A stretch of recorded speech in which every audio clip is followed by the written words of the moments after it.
All right, here he is, Steve Langford. He's going to tell us what's going on in the Howard 100 newsroom. Steve, please give us an update. All and right, I Steve. guess Eric will be yelling at him. Oh, Eric the Midget has a problem with you. And in fact, our lead story today. Howard 100 News to the rescue. Eric the Midget's abortive appearance at a WNBA game in Sacramento July 10th saved after this news division broke the story yesterday. Eric the Midget's meet and greet autograph session had been canceled when no one, repeat, no one, bought a ticket to the special event. But thanks to Howard 100 News, in the space of a few hours yesterday, more than 50 fans reportedly bought tickets to meet Eric the Midget. So, Eric, I guess you're not so mad at Steve. He saved your appearance. Stop. You are not the reasoning for the ticket sales, you egotistical asswipe. The tickets got sold because finally the emails that I sent out to the people that go to this room got answered. The people finally bought tickets. They didn't get bought because of your ass. Go back up to Canada, you worthless piece of... All right. How do you respond to that, Steve? Do you think you still stand by your story? Yeah, I mean, the facts of the matter are that we did the story. He had sold 0 tickets. 0. Right. And we did the story. They sold more than 50. The guy at the Sacramento Monarchs told us about it. Johnny Fratto is thanking us. Right. The facts are clear. Facts are clear, Eric. There are no facts to that story. No one likes you. Shut the fuck up, fat boy. Is that why he's calling? Because he's mad because he sold tickets? Nobody likes you, little man. Yeah, check the email box again. There probably, more than likely, is a hell of a lot. No need to check the email box. You're hated by everyone. Well, Eric, I don't know. If I was you, I wouldn't care why you sold the tickets. The fact that you sold 50 tickets is... Yes. I can't even believe 50 tickets is enough to make an event happen. I mean, Eric, I wouldn't be too busy crowing about the 50 tickets. 50 tickets. Where's the event? In a lobby? No, fat ass. How dare you? You had... Well, let me tell you something, Eric. I'm happy for you. You got your appearance. I don't know why you're taking such umbrage with Steve Langford. Steve Langford sells tickets. I've used him several times. Detroit, Cleveland. There you go. The fella comes through. He is not the reasoning for that at all. You think you're the reason? They finally sold because of the emails that I sent out weeks ago. I've had the link on my MySpace page for weeks. Well, and yesterday morning, before we did the story, number of tickets sold by Eric the Midget, 0. The story yesterday must have had some effect, Eric, if you had it on your MySpace page, your friend book page, or page you have. And then all of a sudden Steve does the story and you get 50 ticket sales. It's also been on the JFSC.TV website. Well, they're even more the 0.0. reason. 0.0. 0.0. 0.0. The tickets did not sell because of that Canadian Eric, dump. Now, I want you to tell the other two what I'm about to tell you now. You're out through expelled in favor. Can I say something here, Eric? I think 0.0. I think you're being a little unreasonable here. If you had this ticket listed on all of these various things, JFSC, everywhere else, and you sold 0.0, as the gentleman is saying. If you sold 0, warmer. and then all of a sudden Steve does the story and 0.0. Fred, shut up with that button.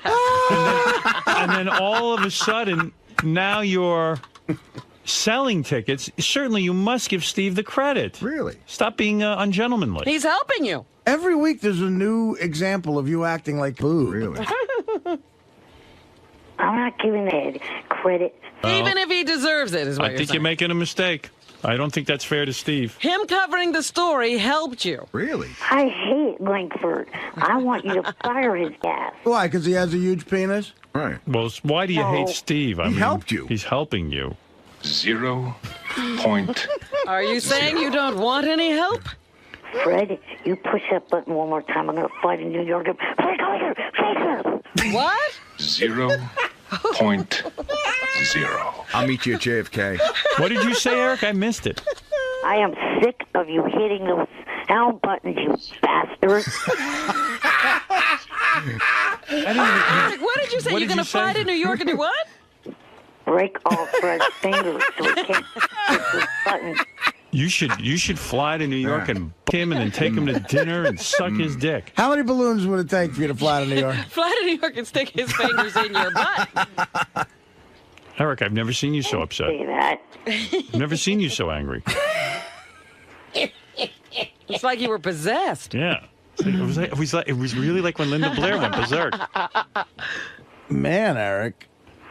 Eric, you're really out of control. Did he just threaten me? Yes, he Yeah, did. he did. Wow. He did. He's going to break your fingers. Howard, can you put my pot up again? Oh, I'm sorry. Hey, Steve. 0.0. That You felt so sold. good. He's right. You sold 0.0 tickets, and then Steve went on the air, and then you sold 50 tickets. How could you not give Steve a little praise? How could you be mad? Daniel Simpson Day has no grade point average. Nothing to do with that Canadian jackass that you have on your payroll that you're wasting money on. All right. Well, it's a good I thing don't you're see how not. you could say that. It's a good thing you're not the news director. Larry Kroger, 1.6. Congratulations, Kroger. You're at the top of the Delta Pledge class. Mr. Blutarski. 0.0. Now, I want you to tell Johnny Fratto what I'm about to tell you now. You're out through at the Stern channels. I want you off the JFSC by 9 o'clock Monday morning. Well, Eric, I don't know what to tell you. I think you're making a mistake here. And I'm sure you'll be happy to know that I have notified your local draft boards and told them that you are now eligible, completely eligible, for military service.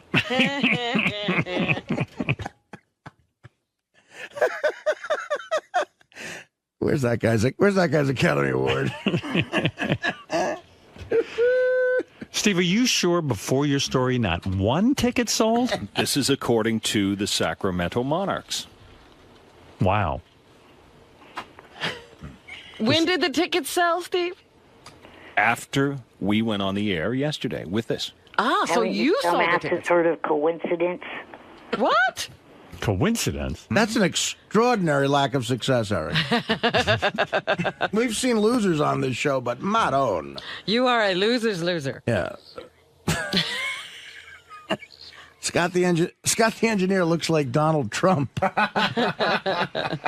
Eric, the facts are in. I'm so sorry. I don't mean to insult you, but it was Steve's story that did help you. It was not. Would you agree it's possible that Steve's story helped you? No. All right. If you're going to insist. Let's say this. The fact that you were say you involved. shut up. Let's say I shut up. Oh, man. Let's say this. Because you were involved, you did get a story done that helped to sell the tickets. Surely you'll admit that. Yeah, that's a good compromise. It doesn't make you look like a total dolt. Saves face. Steve, how many tickets do you think you'll sell today for Eric?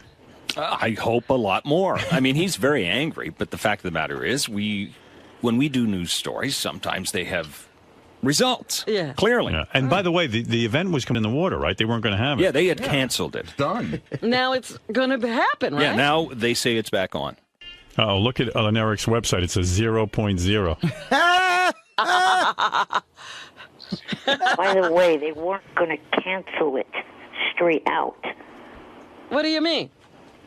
You have misinformation on that, just like you has misinformation on a lot of reports. All right. Well, I I don't want to know. know what the event was going to be. Like, what Well, were you going to do? Here's what it was. Again, it was I was going to blow everybody. Sacramento Monarchs versus the Los Angeles Sparks. Sparks meet Eric the actor. Exclusive pregame autograph session and meet and greet with Eric the actor. The first 100 fans to purchase tickets will receive a special limited edition Eric the actor T-shirt. Wow. Wow, so there's still 50 of those left, is what you're saying. So how much does it cost to see Eric? Tickets, you also get to see the game. $20.50, $26.50, and $39.50. And the Monarchs are in on this? Yeah. Wow.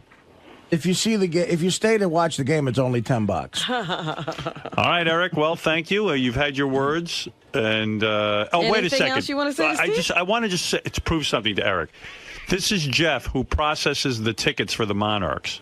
Jeff, are you there? Yes, good morning, Howard. Okay, what do you do for the Monarchs? I am the processor of the tickets. I coordinate all the tickets, the VIPs, and whatnot. I'm also a listener of Sirius Satellite Radio. Okay, and what did you find out? Well, I do gauge all the ticket sales on a daily basis, and I can tell you this. There were absolutely no tickets sold prior to Mr. Langford's announcement on Sirius Satellite Radio. Well, what do you think of that, Eric? I don't believe this because Jeff is not the person that I'm in contact with. I do the computer processing, Eric. Jeff, are you sure your name is Jeff and not Sal? Who's Sal? All right, thank you. Evidently not a big listener. He doesn't know Sal. All right, thank you. 0.0. Yes, Steve. Eric may also be interested in this. Howard 100 News getting our grubby paws on pictures of the special limited edition T-shirts that lucky fans could win for meeting Eric. Eric, the original gangster, they read, in this other style featuring Eric the Aviator. The caption reading, "Fly me to..." Says, do not give up on that answering machine message. Call your wife and have her take the tape out now. Just because your dopey wife hit the delete button doesn't mean that the message is gone. Unless you got a phone call that actually overwrote the message, it is still on the tape, and Scott, if he's any type of an engineer at all, should be able to get it off. You think that's possible? I don't know. Like people calling my wife dopey. No. So why I'm mad at Fred for getting married like this. He denied me the pleasure of a bachelor party.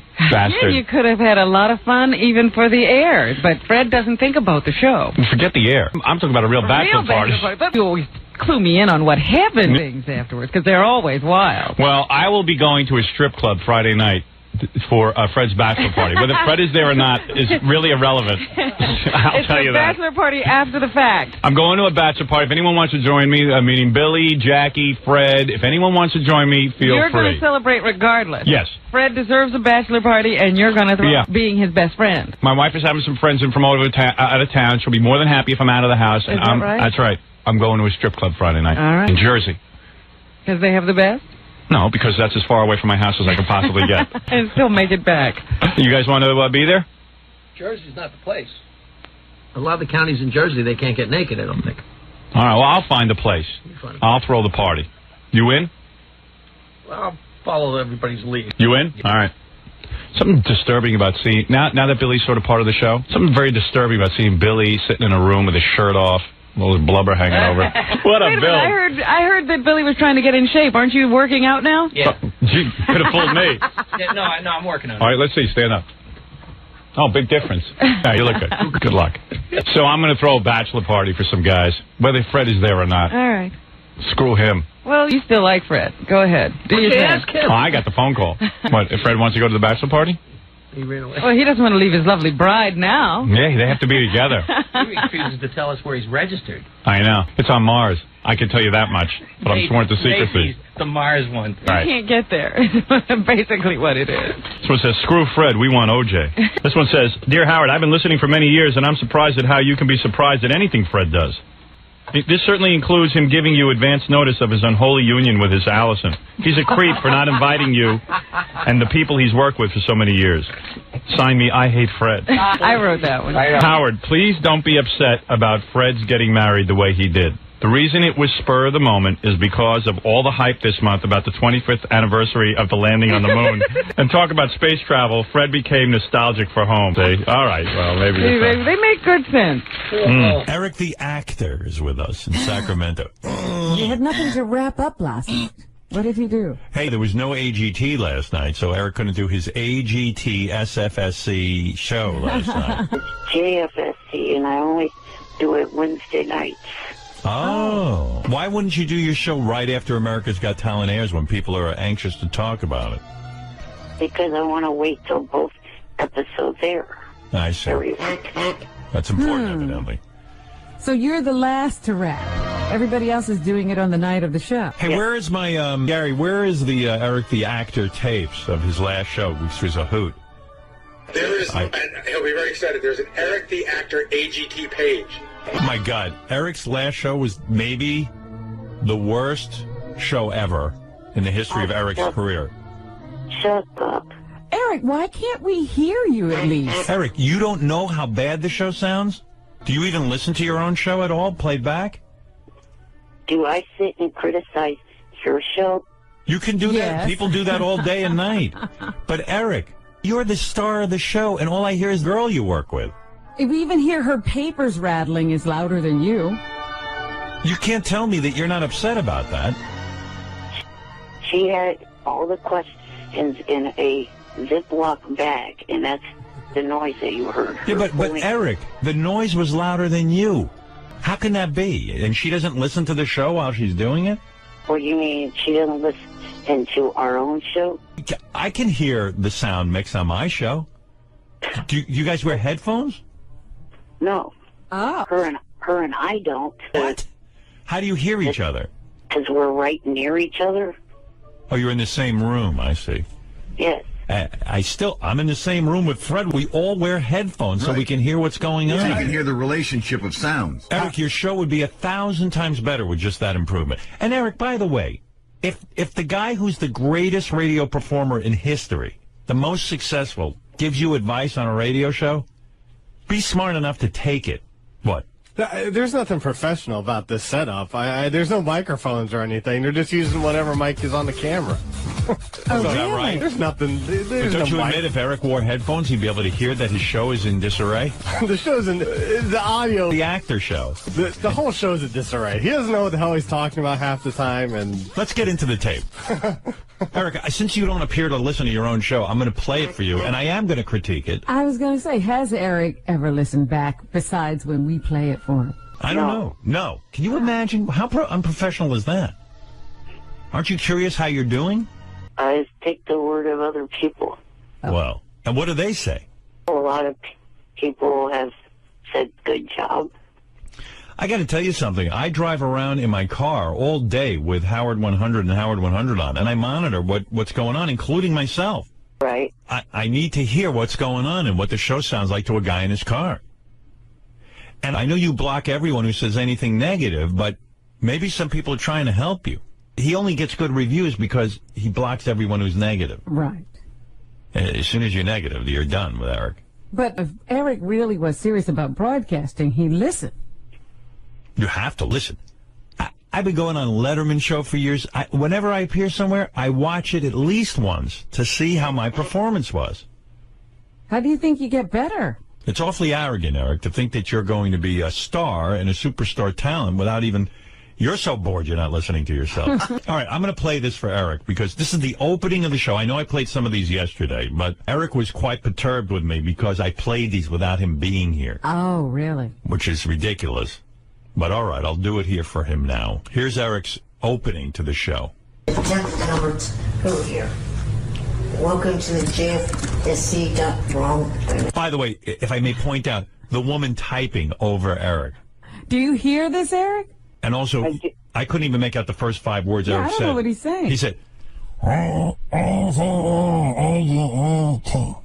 But he's trying to work out the name of the show, is what I can, from what I can understand. And he goes, no, that's wrong. And he starts again. I almost got off the show. Well, if you're doing the impression of Eric, just put your hands over your mouth, Fred. We can hear you. By the way, I'm not adding any sound effect to Eric's tape. I assure you, this typing is the real deal. In the old show, the JFSCTV.com AGT wrap-up show. That is not me.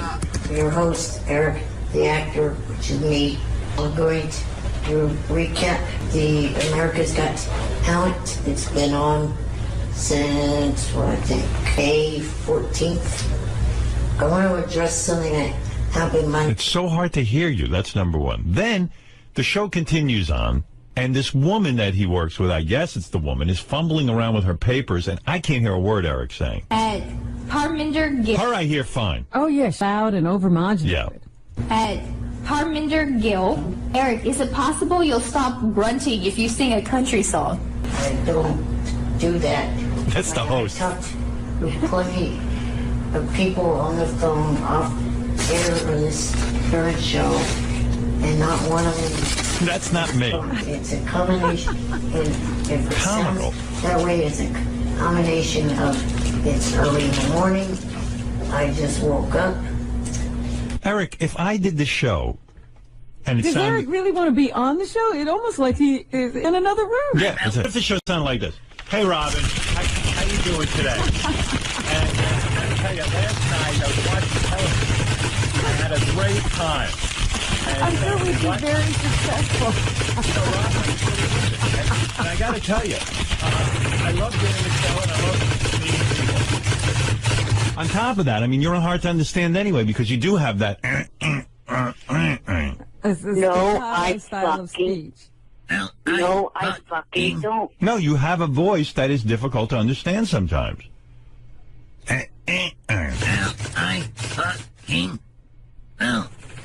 Eric, you're going to tell us you can hear you perfectly. Now, what do you hear? Fred, kiss my ass. Eric, what do you hear when you hear me play back these tapes? Do you think it sounds good? I'll play you another one. I'm not putting any sound effects on this. Here's Eric talking about, he's recapping his favorite foods. And again with this paper noise. At Damon Ike, aside from soda and candy, Notice there's no noise when she's talking. Yeah, she's bellowing. Yeah, she's bellowing. what are some of your favorite foods? Is there anything you aren't allowed to have for your health reasons? Here we go. I'll answer one part. First of all, not only is he far away from the microphone or something, but then she makes it even harder with this. Listen. No, it's really no. There's nothing else. Put on some headphones. On my list of what I can and cannot eat, and Eric, do you hear this? Am I making any of this up? No, you're not, but I don't have thing to put their headphones into. Well, this is ridiculous. Well, then you can't do a broadcast. And who is this girl? Is she trying to sabotage you? No. Who is she? She sits in the room with you? Yes. Is she hot? Yes. Oh. Well, maybe you don't care then, I guess. Maybe he doesn't care to be heard. He's Right. got a pretty girl with him. Is she a professional broadcaster? I mean, who is she? Who is she? I don't think her and that person and that are that's doing the whole site. By the way, you say you don't talk like that. Your answer is, yeah. Because I'm trying to think of the right way to put it, jackass. No, you talk like. Because I'm just saying, Eric, you're hard enough to understand. You've got to be right on that microphone. They can't be fumbling papers, and she's got to quiet down. And instead of calling me a jackass, get a hold of her and whoever's producing that show. Yeah, you're not angry at them? Yeah, no, he's angry at me. let me explain. Thank you. The pauses in my speech are me trying to think of the right thing to say. Well, I don't care what the reason is. You're hard to understand when you do that. That's all I'm saying. So I'm willing to put up with that. I don't want to say the thing and then get stuck with it. But you understand it makes you sound like this. Well, as long as we can't hear you, you're not stuck with anything. Well, yeah, that's true. You're safe. We didn't hear that. So just say whatever. Look, I'm an Eric the Actor fan. I want to hear what you have to say. I can't hear it. Radio is whether you can hear something or not. Well, if you would shut up long enough for me to say, maybe you would hear. All right, tell me an explanation. I was trying to say that the two of them, the person that's the technical person of the JFSCTV.com and her, they're trying to stay behind the scenes. They don't want to be on cam or anything like that. What's that got to do with anything? Horrible job. I mean, what's that got to do with the fact that does the technical guy wear headphones when you're talking? Actually, yes, he's the only one that does. And he doesn't hear this? If it was me, the girl wants to be in the background, but she's the only thing you can hear. Their actions do not speak of what you say. It's just the way it is. This is what I'm hearing. Here's what I hear.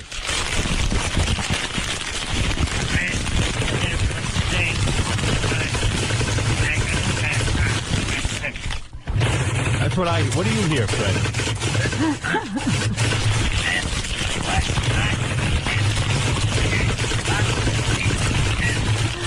It's the Eric the Midget Show.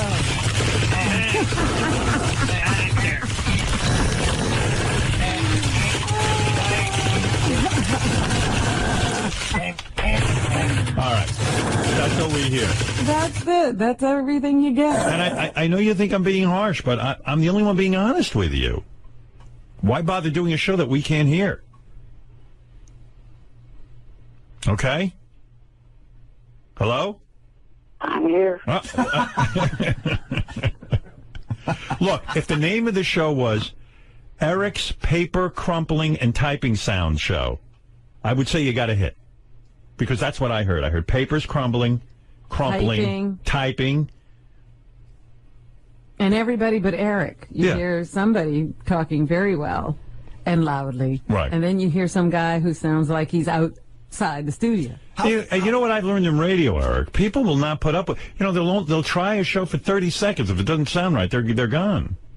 Listen, I'm a hit on radio. I know radio. I don't know much, but I know radio. I can help you with that. Right. I'm not saying it to be mean. I'm trying to get you some listeners here. I'm the only one, I think, who even advertises this show. I mean, who else is talking about it? Nobody. You couldn't talk about it if you were going to talk about content because you couldn't hear what Eric said. I mean, who is the engineer, Robin? Lou Ferrigno? Eric, you're on the air. You sound great. Keep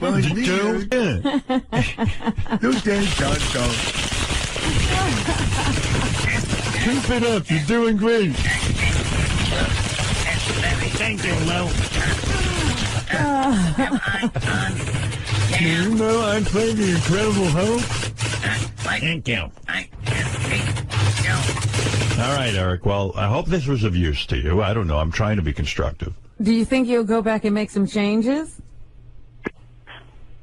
I'm actually considering possibly putting this on hiatus till the technical issues get worked out. I can see why. He's frustrated. Well, let's hope you get it worked out and you don't have to go on hiatus. All your fans are waiting for the next show. I know I am. Right. All right, Eric. Well, best of luck getting that all straightened out. I know how frustrating it can be. One other thing before you let me go. I'm going to try to enter a contest of one of your...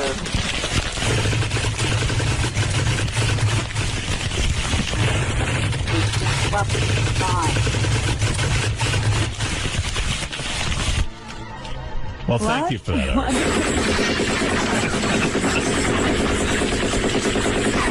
I'm under fire. Eric, go ahead. What did you want to say? Hold it. Incoming, Robin. Incoming. Eric, what were you saying? Stop it, Jack.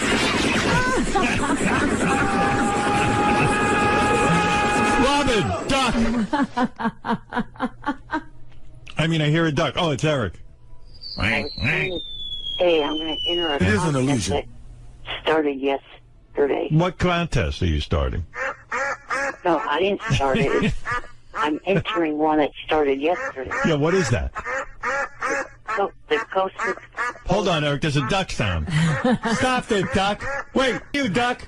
Get a gun and shoot it. Wait, hold on, Robin. I'll get the gun. Eric, keep talking. Hold it. What did you say, Eric? Something about a contest? All right, I got him. That's gone. All right, I'll turn off my gun. Yes, did you say what you had to say? The Live with Kelly the Coast co-host search. Oh, that's a good one. What is it? The Live with Kelly co-host search. So Eric, the actor, could be a co-host I on would Live love with Kelly? that. I would do anything to see that. So what do we vote for you? Well, first step... By the way, their votes are because somebody we voted for to be her co-host, like they still didn't let him on. Really? Remember the last time they had some sort of vote and we put somebody through? Like we got him like 1 million votes and they still didn't put him through. I think it was Booker. Oh, yeah. Like, if we get Eric all the votes, I bet you they still won't let him co-host. No, they won't. They don't want this great broadcaster? They don't want, maybe they don't like handicapped people over at that show. Maybe they don't want America to see handicapped people. They don't want a show that sounds like the one that was played last week? Well, I think the engineering would be better on that, Robin. You think Gelman could help get Eric on mic? Do you think Kelly would just be going like this while Eric's talking?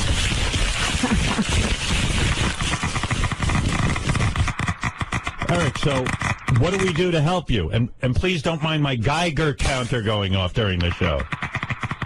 It's just a active test for radiation. Yeah, go ahead. I was trying to, the first step is I got to send in a video to the website of me trying to pitch being in the contest. What? Wait, there's a snake. What? Robin, there's a snake in this picture. Where are we? Well, my engineer won't get rid of it. Hold it, I'll kill it. There we go. Eric, please. All right, now don't let us interrupt you. Yes, you were saying? I was saying that I have to submit the video by the 29th month. Wait a minute, somebody's tearing bandages. Somebody must have been hurt. I accidentally shot myself when I was trying to kill the snake, Robin. But please, Eric, go ahead.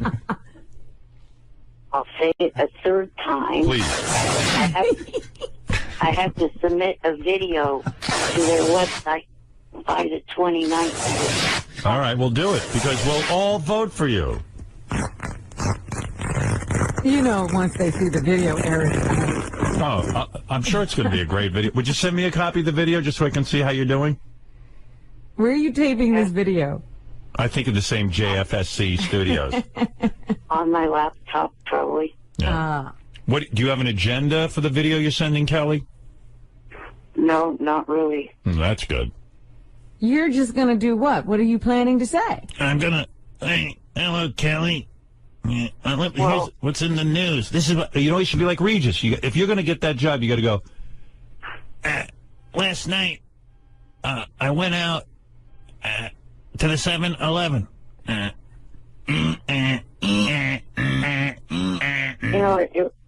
It would really be nice if you would let me answer Robin's questions. Sorry, go ahead. And don't blame the horses that are coming through the studio. That's right. The Belmont is running through the studio. Yeah, the Belmont Steaks. What I was going to do is...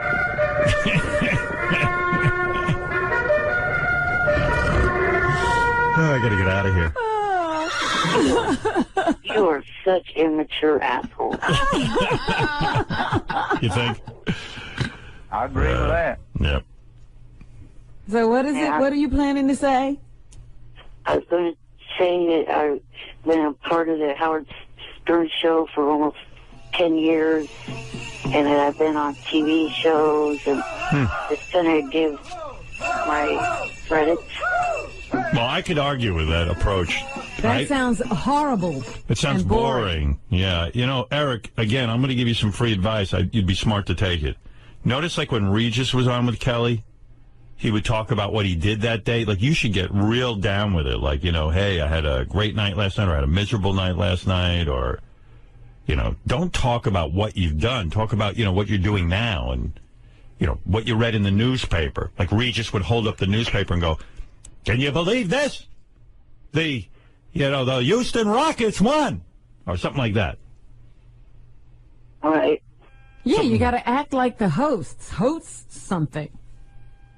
And then threaten at the end. Just go, "I'm a handicapped little person, and if you don't pick me, you're racist."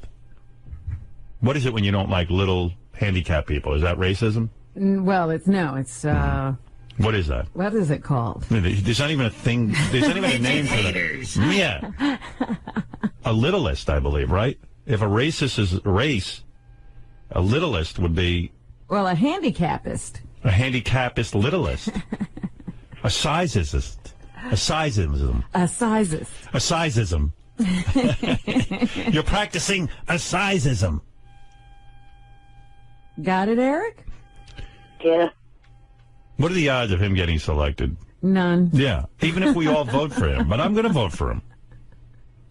Well, I got to tell you, though, Eric, on one level, I think you got a shot. Because your chipper personality is perfect for a morning show. You know how upbeat you are. What, I mean, pretend you're on the show. All right, I'll be Kathy Lee. Eric, you be... Oh, right. Kelly Lee. Kelly. There's Kathy Lee and Kelly. Yeah. Her husband presided over your wedding. You can't even remember her name. That's I do remember her name. I thought of Kathy Lee. Sorry. All right, you ready? I'm Kelly, yes. And you're... The co-host. The co-host. Hi, everyone. Welcome to the morning show with Kelly Ripa. And we're very excited today because we're welcoming someone new into our family, new on the show. And by the way, all of you voted, so this is your choice. And I just want to say that Gelman personally picked him. And here he is, Eric the actor. Maybe you've heard of him from the Howard Stern show. But he won overwhelmingly. Everyone voted for him. Welcome, Eric. Thank you, and good morning, Kelly. Good morning, everybody. So, Eric, tell us about you a little bit. A lot of people who don't know you. What's going on with you? And please don't touch me, by the way. All right, go ahead.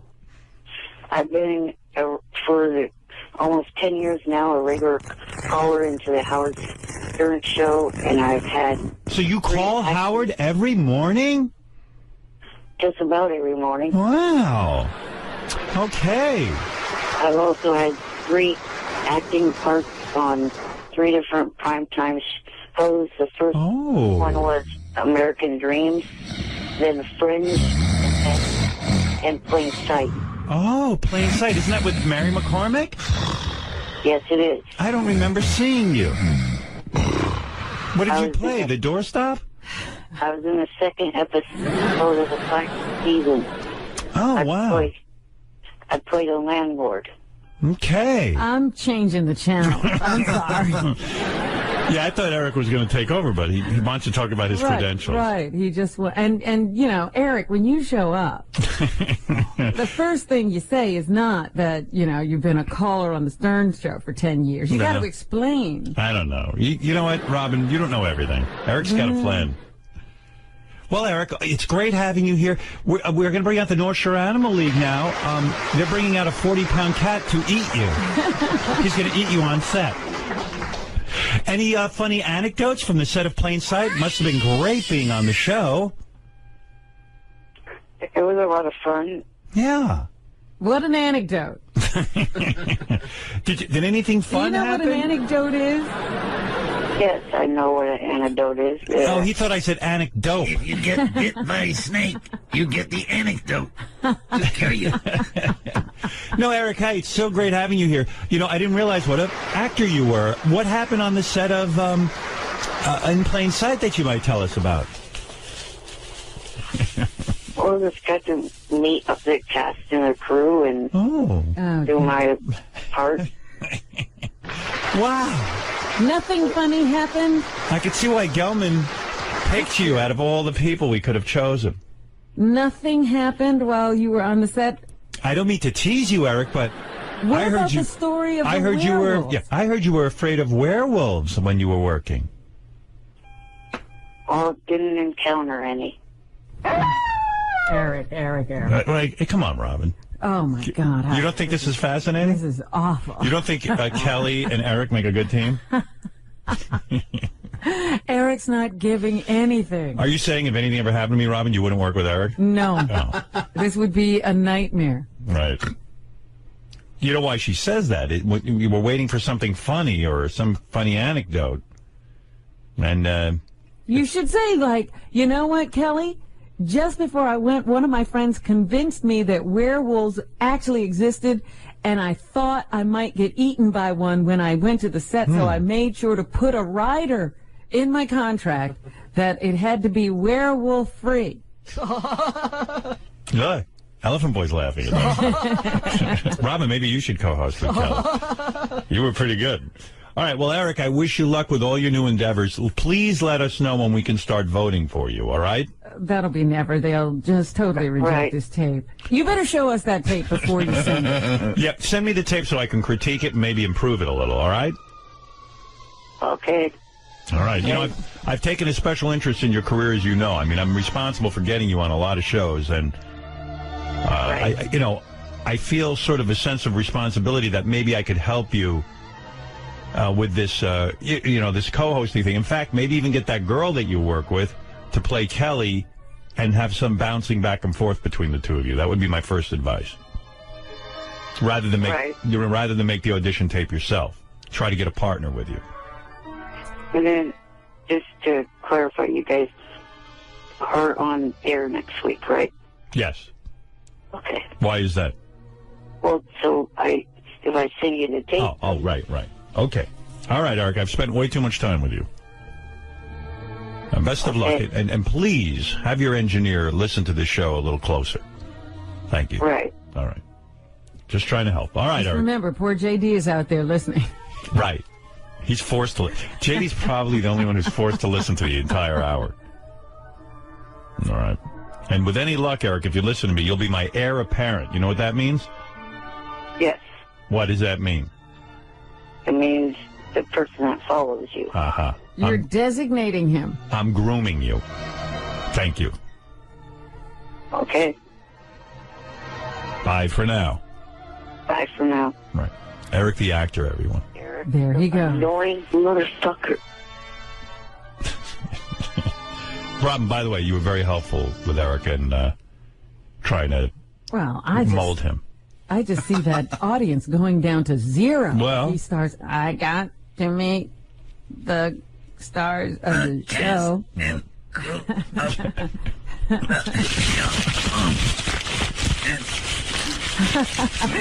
maybe that woman's crumpling papers for a reason. Eric has nothing to say. All right, we have to take a break. We'll be back right after these words.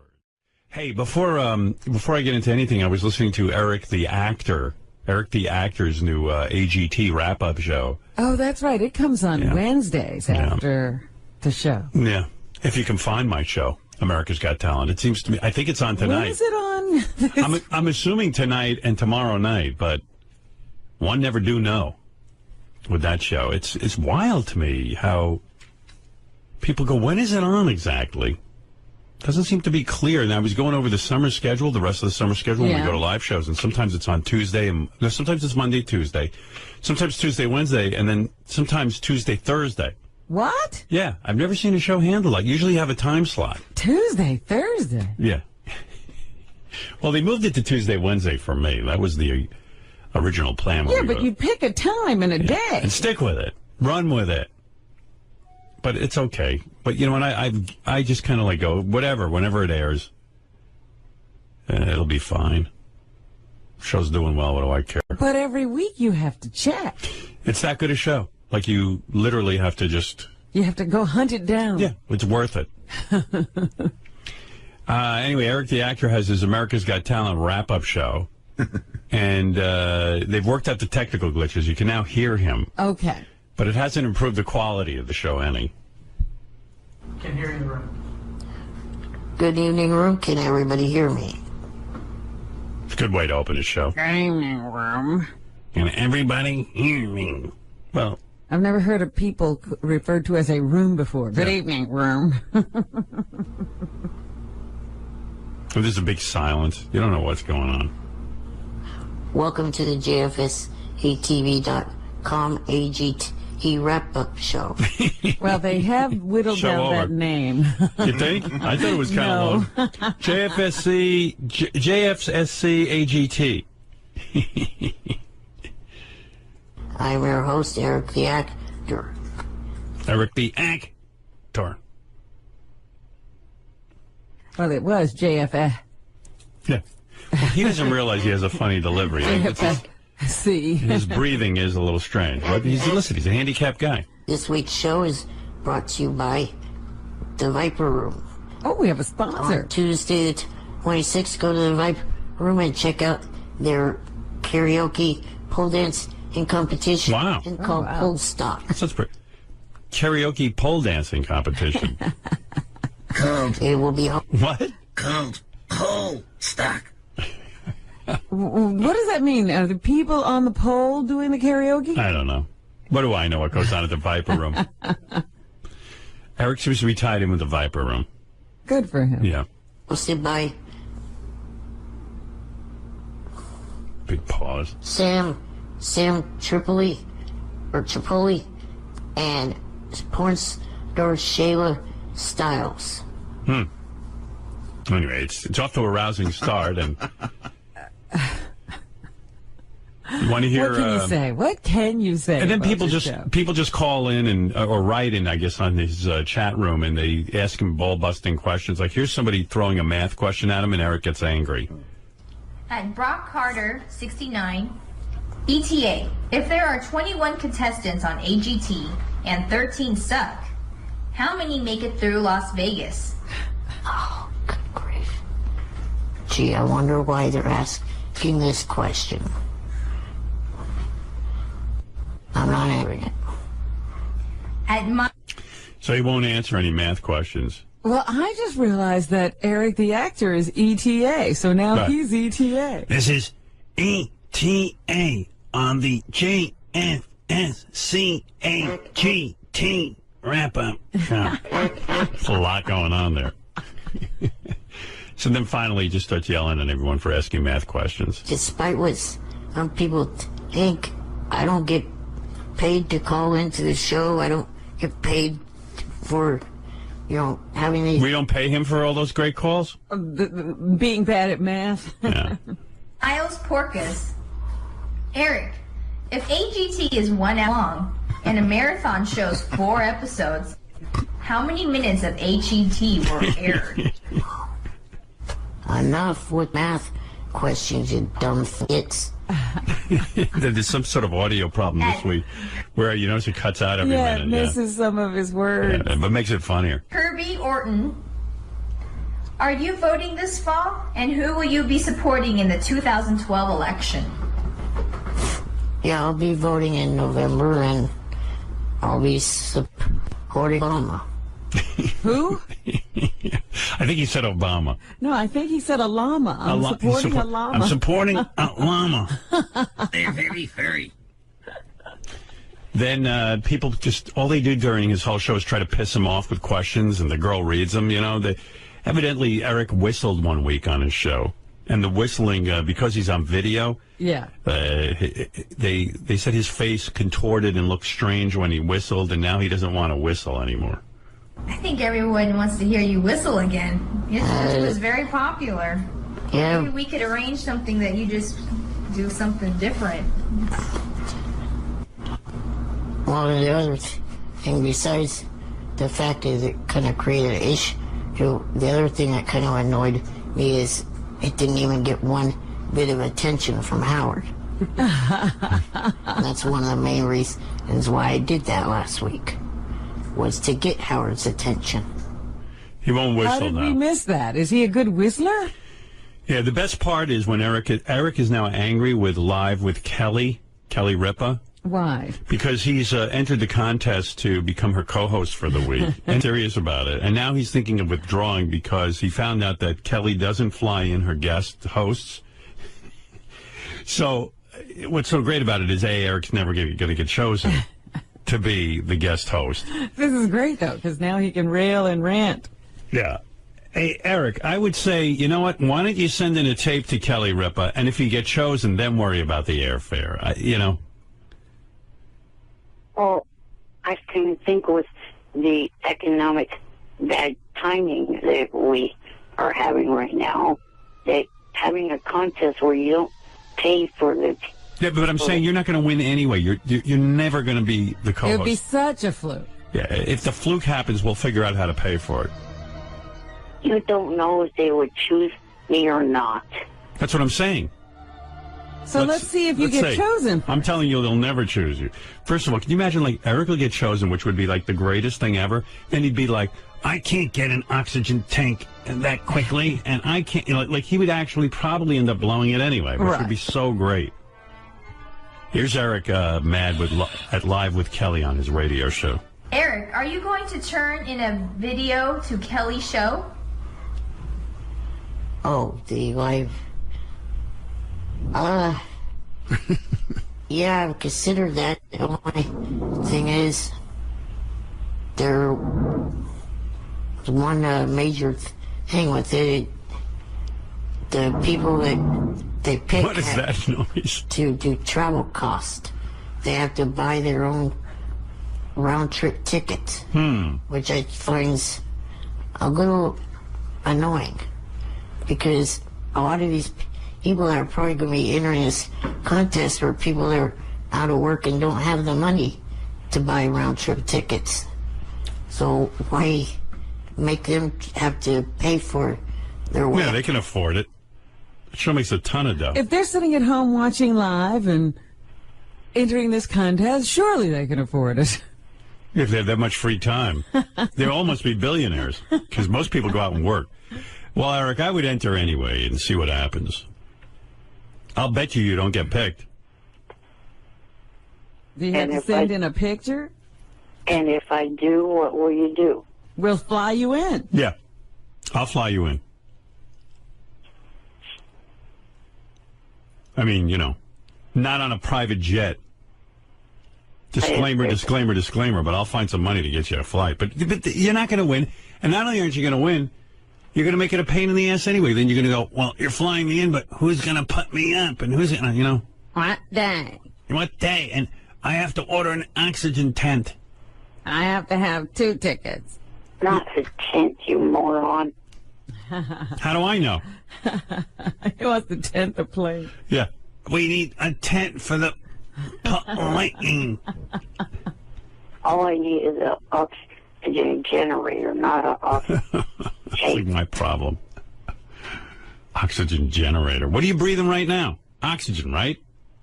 Yes. Yeah. What are you worried about? And you know what? You got so much free time. Drive to New York. Imagine if he did get picked. Wouldn't that be fun? Imagine A road trip. Imagine he got picked by Kelly Ripa to be her co-host.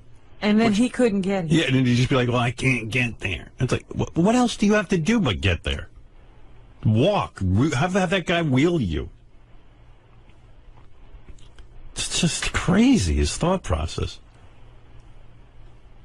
What is this? Eric the actor explains Madonna and Lady Gaga. Oh, yes, they're feuding. He knows what's at the bottom of this? Yeah, let's hear that. What? I just wanted because it's only a minute and then a minute and 11 seconds, but it feels like an hour listening to it. Yeah, can you imagine? Like, just hearing his Kelly Ripa thing, it's only like 15 seconds and it felt like an hour. Yes. All right, let's see if we can sit through this. This is Eric explaining the Madonna-Lady Gaga feud. Did you see Lady Gaga got hit in New Zealand by one of her dancers? Oh, yeah. Yeah, I saw that. And I also seen that she's... Where does he see that, by the way? On the internet. The internet. Are you on the internet all day surfing? No, I watch 2 shows that are big fans of yours. Extra and Access Hollywood. Okay. And a little bit of a war of words with Madonna. Oh, what are they saying, Eric? Well, it's because of the fact that Madonna used, because, was it this song? Oh, boy. One of Madonna's songs, people thought the song, oh, my God. Born This Way sounded a little bit like it. So what Madonna did... Express yourself. Yeah, express yourself. What Madonna did was she turned the tables... You can't express yourself? No. That's how me. During one of her concerts and started performing Express Yourself and added Born This Way in with it. So now I guess Lady Gaga took offense to that, and there's a whole war of words between the two of them. Beautiful show, Eric. I mean, wow. You look wiped out, Howard. Oh, Robin, I'm in back of my chair snoozing. I'm wiped out. Oh my goodness.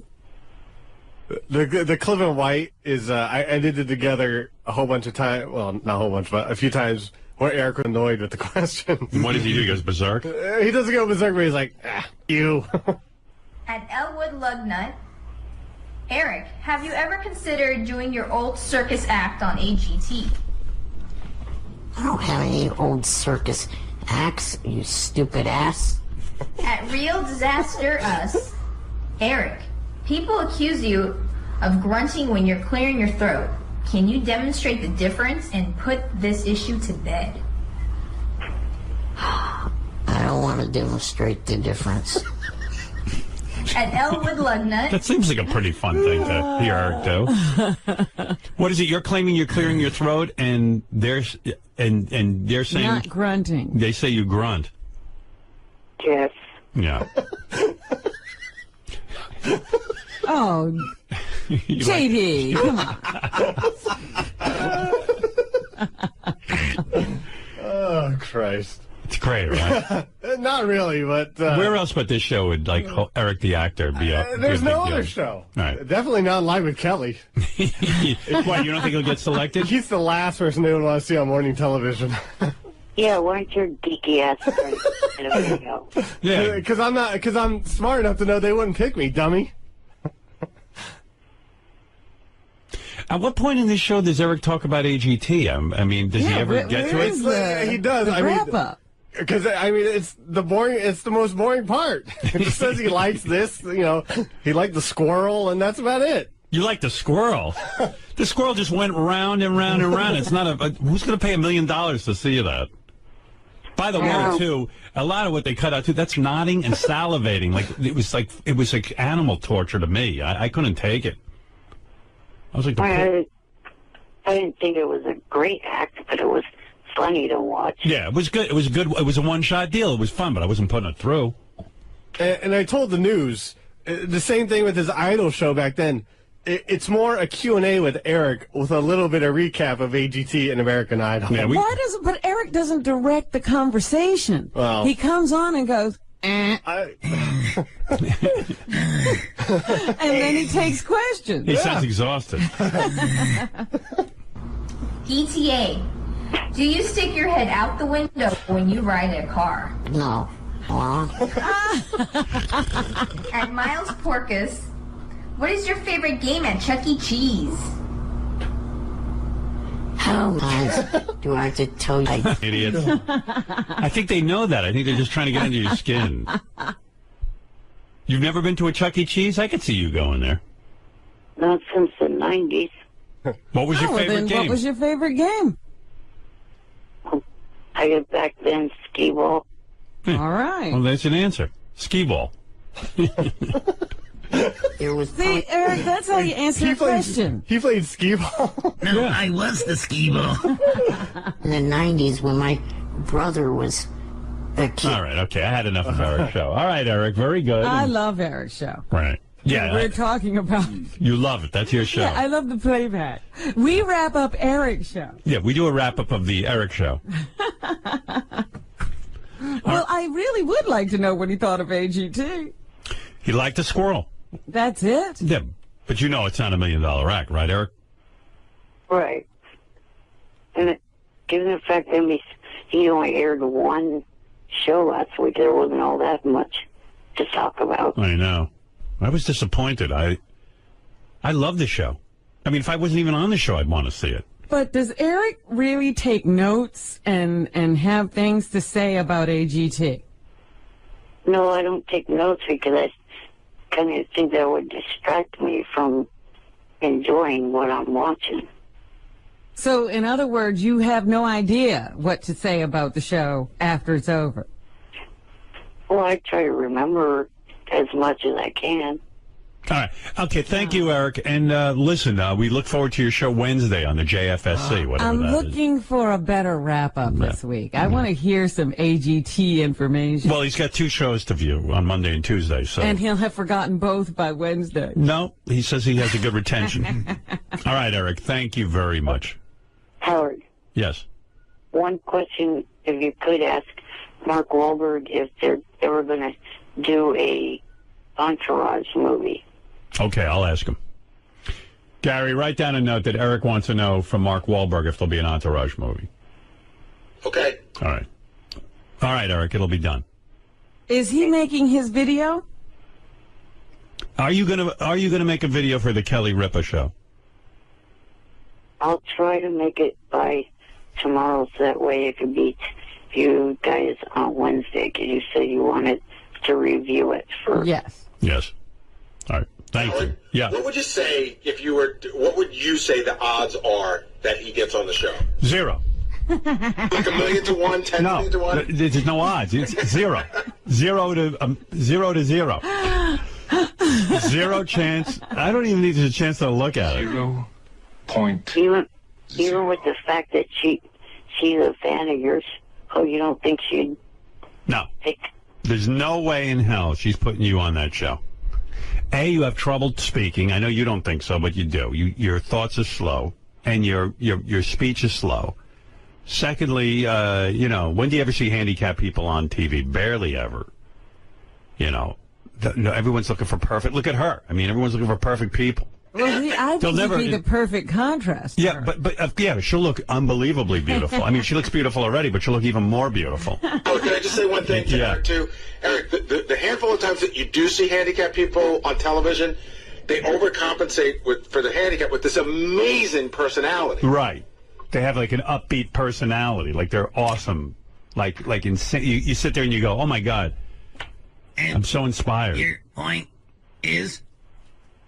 I mean, the closest thing I can think of to a host who was handicapped was Bill Cullen, who was on The Price is Right years ago. And he never moved, so you couldn't see it. Yeah, you couldn't tell. But she's got a talk show where there's no way, and you're not real good at talking. I mean, the only, maybe you could get an after-school special, but I don't know about this. I think you're out of your league on this. The only time Eric's a good talker is when he's angry. Right. And you can't do a morning show like that. And Kelly's not going to do angry talk with him. She's going to be like, listen, little fidget, and then get him all worked up. Eric, what's your favorite game at Chuck E. Cheese? I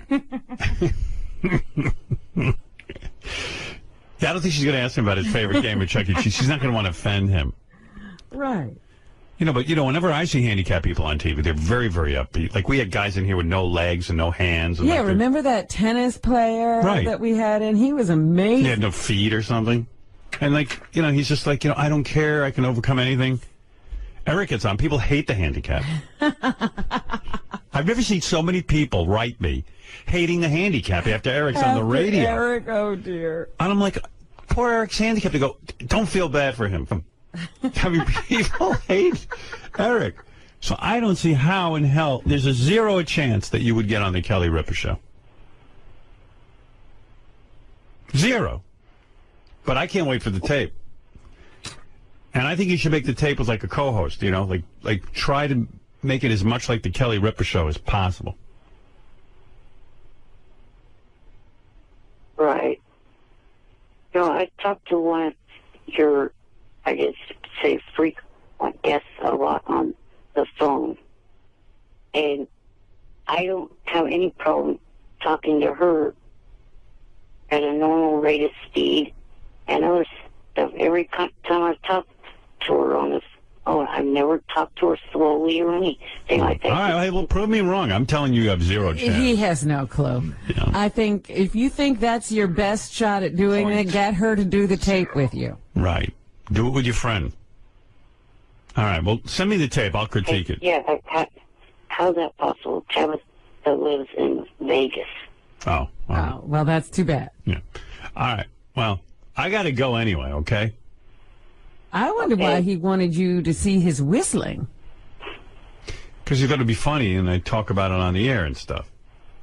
Robin, what is it about his whistling? Because he makes weird faces when he whistles, and people were making fun of Eric, and Eric doesn't want to be made fun of. All right, enough of the Eric world. Eric, I got to go. Keep me posted on the Kelly Ripa thing, and let me know about the new AGT wrap-up show. Thank you. Okay. All right, later. All right. I mean, how many minutes can I spend with him? I would like to hear him whistle now. I'm very intrigued. Yeah, but you got to see him whistle. That's the whole appeal. That's why he doesn't want to do it anymore. After he whistled, everybody was tweeting pictures of him whistling. Oh, my goodness. And, it wasn't his best look. What good is being famous if you can't whip that out? So I'm like, anyway, so he figured out, because he's a genius, he goes, this wasn't a tremor, this wasn't a stroke. It turns out her heartbeat is irregular now. She has some sort of heart condition, and she's fainting. She's sort of passing out. She's passing out. She's fainting. And he says it's a miracle she didn't break all the bones in her body rolling down those steps. Wow. Because she's arthritic, too, now. Yeah, and I love this dog, and Beth loves this dog, and the dog can't die. I said to the dog, I sat at the dog down, I said, you die on me now. I don't have the time for it. I got AGT going on. I got the live shows. And she stares at me like she knows, you know. All right, I try to hold out until the end of the season. Yeah, you got to just pull together. I'm not canceling AGT because you died. You're a dog. You'll make me the laughing stock of the world. And I've made this vow that I every morning I wake up and the first thing I do is I sit with her for 10 minutes and I give her a lot of love. I hug her, I kiss her, I tell her that she's a good girl, you know, the whole thing, because I go, how much longer am I going to have with my dog?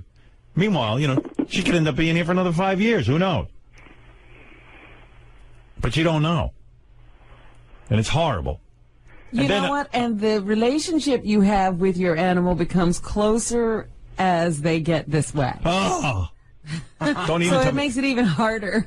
I had to go into therapy and become a human being. Just in time to watch my dog die. The old days would be like, oh, good. Now I have free time. Now I'm like all attached. And then our cat Apple, the one that we took in, now she's sick. The first one. Beth calls me last night, goes, oh, the cat's sick. I go, what do you mean? She goes, really sick. I go, what's wrong? She's throwing up all over the place. She can't hold her urine. And this cat's completely clean. What are you talking about? What am I talking about? This is what I'm talking about. Well, don't forget, she has a lot of issues. She's on a lot of medication. Oh, is she? Yeah, you know, that's the cat we adopted that nobody wanted, to have no fur. Right. She has to take medication to keep from eating herself alive. Oh. But she's great now. She has a great life. She's got a great groove. We love the cat. Now she's all But doesn't that medication do something? Yeah, there's ramifications of the medication. So, but we knew that. We'd rather she have 2 good years than a life of misery. Right. Oh, with these animals. How many do you have now? I got 3 rescue cats and Bianca. Well, you said everybody's sick. What else is going on? No, the other 2 are healthy, but Walter and Leon are. Well, Leon, we just pulled together. He's, we adopted him, and he was a mess, and then now he's fine. He's the one who sits in bed while I try to bath. And he's huge. He's like a person. He takes up the whole bed. It's like there's another dude in the bed with me. So finally, I go to Beth. I go, please, you're the one. She goes, well, why don't you take the cat out? She knows I can't because I don't want to pick the cat up. She goes, all right, I'll take the cat out. She takes the cat out. I start banging. I'm 30 seconds in, which is, maybe I've got a minute left. Because when I bang Beth, I can't even look. I mean, I tell you, I blow a load immediately, even still to this day. Poor woman. And the cat starts banging his head into the door to get in. Oh, my goodness. Just for the lousy 2 or 3 minutes, I go, can you shut up? It's like a crazy house.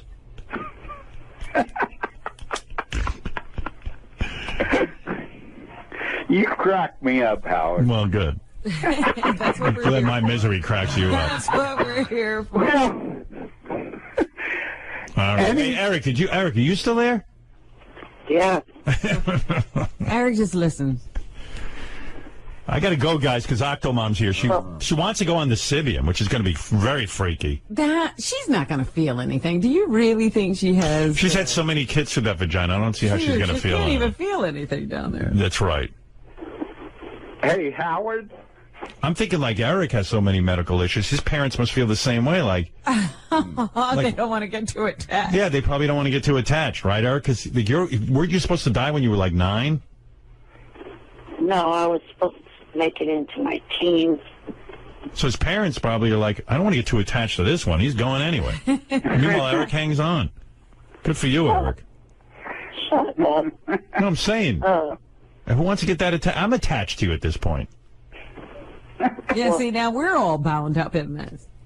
Now, I was calling to help you with a couple of things about your AGT. Yeah, Eric's a bit of an AGT expert, so he can... He has some, tips for you? Tips. Go ahead. Well, you were trying to figure out out of the 48 performers how that's going to work. No, I know how it works. Okay, well, yesterday you... No, I explained that they break them down into groups and categories. Yeah, groups of 12. Right. But it's not all the same. They don't take them for the kind of act, do they? Sometimes they do. They do 12 each week for 4 weeks. I see. Yeah, I got to get on that live part of the show, Robin. I'm ready. Yeah, you're ready to get rid of these There's a couple of people need to be. I'll point out to you. People need to be eliminated. When you watch next week, you'll see Vegas for 3 nights: Monday, Tuesday, Wednesday, and then when we get to the live shows, I'll tell you how to vote. I'll make it very clear in case you're confused. I can tell you exactly who to get rid of out of the 48 finalists. So, do you already know who you think should be the winner? Yeah, I already know who will win in my head. All right. And I'll say it. When I get on these live shows, I will say whatever's on my mind. And I'm going to tell the contestants, this guy's going to win. And you step up to the plate. Well, you're willing to have something else happen, right? Absolutely. The winner to fade and another front runner to come along? I'm not necessarily thrilled with the guy I think who's going to win. Really? Or girl, I should say. Now, one other thing. I'm so far ahead of the game, Robin, I already know next season's winner. I'm already into next season.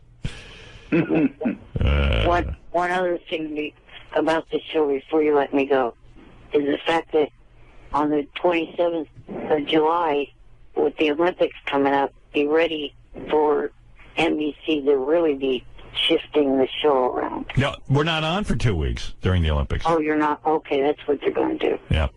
Yeah, talk about a shift. Yeah, that's a real shift. I was trying to figure out how they were going to work that. Nah, with the Olympics, they're not even. We're having 2 weeks off, which is good because that's, I think, August or the end of July, and July 27th. Yeah, got my time off then. Hey, Howard, would you put Eric on AGT? As what? He was in the audience. He was there in San Francisco with me. Really? It was nice having him there, actually. I would look over at him, take care of him, checked on him. You know, there was a duet we played this morning, Mockingbird by Crackhead Bob and Elephant Boy. Yeah. And I was like, that was a duet that should have been on America's Got Talent. Yeah, I missed that. Those two idiots should have shown up and done a song. Hey, play that a little for me, Fred. I missed it. I got to find it again because I deleted it. It's probably like, da, me, da, me. Well, you know, Crackhead Bob has the Mockingbird line, and he can't say anything but Mockingbird. Here we go. Mock, then, and, then, then, yeah, then, Mockingbird is everybody have you hug. Mockingbird, Mockingbird, Mockingbird. And if the Mockingbird does sing, Mockingbird, Mockingbird is. I would have put them right through. And if the diamond ring will shine, That's good. Hey, you know, some of the people who watch America's Got Talent are so dumb. Like, I went on some of their message boards and stuff, and you know, there are people who, you know, really love me, and then there are those that don't, and then like it's like some guy wrote, "Oh, Howard Stern's an idiot. He buzzed that little tap dancing girl, and then he put through that girl in the pink dress." Oh. And I'm like, I buzzed that girl. I put through the girl in the pink dress because I was making a joke. Yes. I knew that Howie and Sharon weren't putting her through. Some people are that dumb. You know who I like? I like that small guy, that singer. Little Barry? Little Barry, yeah. He cool. Yeah, well, I put him through because I was on stage with him. That was another time I was just, you know, making a joke. Horrible. I asked him. He reminded me of Paul Williams. Yeah, except Paul Williams had some talent. Has talent. Yeah. Paul Williams wrote hit songs. Paul Williams without talent. Mess. I know, we got to get to Octomom. But DePace and I were talking about something that was on the show that was sort of like uncomfortable and risque, and it wasn't you. What was it? It was the guy that makes mouth love. Yeah, big deal. But it was weird. Like, even DePace said he's sitting with his kid. It was just sort of, it was weird. Like, my son goes, what are they doing? Well, first of all, I said, what kind of act is that? It's not an act. Well, someone was explaining to me, I think when they do it for real, like like but like with AGT, you're not even allowed to take off your clothes. I thought it was sort of risque for AGT. Yeah. Well, the guy was putting his tongue out in the air. Yeah, it was sort of gross. Yeah, and I guess I made some sort of comment like that was, you know, I'm the guy who gets offended, and you know, I'm the guy who offends everyone. You know, I'm offended. And someone said, Oh, my God, Howard Stern was offended. What was he offended by? I'm like, I'm making a joke. Not really that offended. Well, your every move is now under the microscope. Right. Oh, it's crazy. All right, Eric and Speech Impediment Man, I got to go, okay? Hey, Howard? Yeah. Melrose Green, that's knocking it. What's going on with Melrose, Larry Green? He's on the phone. He says he hates you. What's going on with him? And, Wait, I'll get him on. Hey, Eric, I got to go. I got to get Melrose on. Okay. All right, later. Oh, fuck him. For a certain level of enthusiasm from me. Well, you are the show. I mean, you're the time generator of the whole thing. I'm the spark. Yeah. I really do think I am. I think you are. Thank you, Robin. I don't think Howie and Sharon think I am. No, I think they know you are. They love it. They're like, glad you came. Maybe. I don't know. How about AGH? America's Got Howard, and we just do our thing. By the way, speaking of AGT, Eric the actor did another... Oh, no. He did another wrap-up show. Yeah, and because of you, Robin, he devoted some time to America's Got Talent to actually talking about it. Well, that's what he's supposed to be doing. Yeah. He devoted, I think, a minute to it, but because the rest of the time he's just busy with questions. Yeah. I tell you, I'll play it for you tomorrow because we should get to the news. Yeah, because if he's just answering questions about himself, it's a Eric the actor wrap-up show. Yeah, well, okay, here's one little teaser for tomorrow. Here's Eric from his AGT recap show. So let's see, And he got rid of his female co-host, I think. She wasn't there. Really? Yeah. So let's see, what's first to talk about with AGT? Monday night, they aired their last city auditions, which of course was just pretty much compilation of the different cities all put together in one. Wow. That was a highlight? Well, it's 20 seconds of the highlight, but didn't it feel like an hour went by? Oh, it's awful. Yeah. They showed some acts that they hadn't shown yet before. They hadn't shown yet. I think Eric is insufferable. You know, Bill Maher had Kirk Douglas on. Oh. I saw a little bit of that. And, you know, I feel like two different ways about it. What are you saying? Yeah, I loved it and I hated it all at the same time. I mean, I love Kirk Douglas in that he's an old guy who had a stroke, and rather than hide away, he's trying to, you know, live a normal life. And like Jim Brewer said, you know, we take old people and discard them. So I get all that. Like, it's important. But he writes these books and then he comes out to promote them. Bill Maher, I guess, somehow fell for it because it's really difficult to listen to him on TV. It was almost like Bill was the only one who understood. And I don't even think Bill knew what he was talking about. And he was trying to repeat what he was saying to the audience. Bill asked Kirk Douglas. To the moon. We have balloons on this T-shirt. Oh, so Eric never having flown with balloons now makes a T-shirt with balloons. Oh, you bastard. I didn't know that one. I asked him to cancel that one. All right. But it's still there being offered. In your name. Who dumped a You're whole an annoying bitch. Shut up.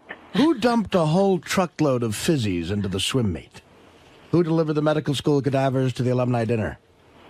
Every spring, the trees are filled with underwear. Every Halloween, the toilets explode. You're talking about the JFSC, sir. Of course I'm talking about the JFSC. For you legal. You're 18-year-old. She's hot. Everywhere. She's showing up everywhere now with those legs all over the place. I actually had the pleasure of meeting Jay-Z, and she was coming out to sing a song, and he goes, "That's my artist." And now every time I walk, I go, "That's my artist." I love there's young kids who have no career whatsoever and no production company, and they have artists too. That's my artist. All right, thanks, Freddie. Jay-Z has parlayed that into owning the Nets. I know. Unbelievable. I was during the commercials. I was listening to this. Eric the Midget made a voicemail. He was in the middle of some rant, and I was cracking up, and I didn't get to hear the end of it. So let me start it over and play it. Here's Eric the Midget over the weekend calling our voicemail. Hey, Will. This is Eric. I see this as calmly as possible, even though I'm looking at something pissing me the hell off. I need at least 10 minutes or more of airtime to explain something to the listeners. Because right now I'm looking at a message that is way over the line. Somebody sent me a message on MySpace that says, I hope and pray that somebody blows your brains out. What is wrong with his listeners? Hoping and praying that brains out? What is wrong with that? Is that person a complete MR or what? Over the line. That is the kind of... A complete what? MR? What is an That MR? sounds like some sort of gay computer term. I don't know. LOL. I'm thinking. I don't know what it is. I'm assuming. Yeah, that's what that is. Complete MR. Shit. That makes me regret being part of this show. He might be retiring. Really makes me want to... Why doesn't he get rid of his MySpace page? It's the internet that infuriates him, not us. No more. Fans like this retard named Mark. So I need some time on air to address this shit and others like him. Why don't you just address him on MySpace? That's where he's talking to you. Why do you have to talk to him on the air? Why does my show have to get clogged up with his boring message? He needs at least 10 minutes. I'm going to give him 10 minutes. I want to see how long we can take at satellite. Let him have his 10 minutes. Hold on. What's a complete MR? Is he not there? I'm here. Oh, here he is. Hey, Eric. You're an example of an MR. Mental retard. But why don't you say complete MR, or do you think mental retard's a bad word? It's not a great term to use, actually. You sound really clear today. This is good. Would you get an ISDN line or something? Yeah, listen to him. No. Maybe because he's on fire. No. Why don't you just say complete mental retard? How many people say MR? Complete MR. That's your thing. Nobody knows. Mister? I've heard other people use it too. Who? KC? No, not KC. Just other people I've seen on TV or whatever. Oh. Well, I missed all those references. Wow, you're cool. You're an SH. What's that, Artie? A shithead. Now I understand that. You're an SF. I'm a KOAM. Get it? Do you get that one, Eric? Yes, king of all media. Right, see? KOAM. You're a TF. There's nothing tiny about you, is there? Except for your brain. Hey, Eric. And your talent as an actor. All right, so 10 minutes we got to give you? Why do I have to give you 10 minutes? I have nothing to do with this. Well, It's your little battle with your MySpace page. Go deal with it on there. Get rid of your MySpace page. I'm not going to do that because there is, besides the people that are like this, there are over 12,000 people on there that are actually But why do you have to bore my audience with a 10-minute lecture? Why do you need 10 minutes anyway? Well, this was only one of the things I wanted to talk about this morning.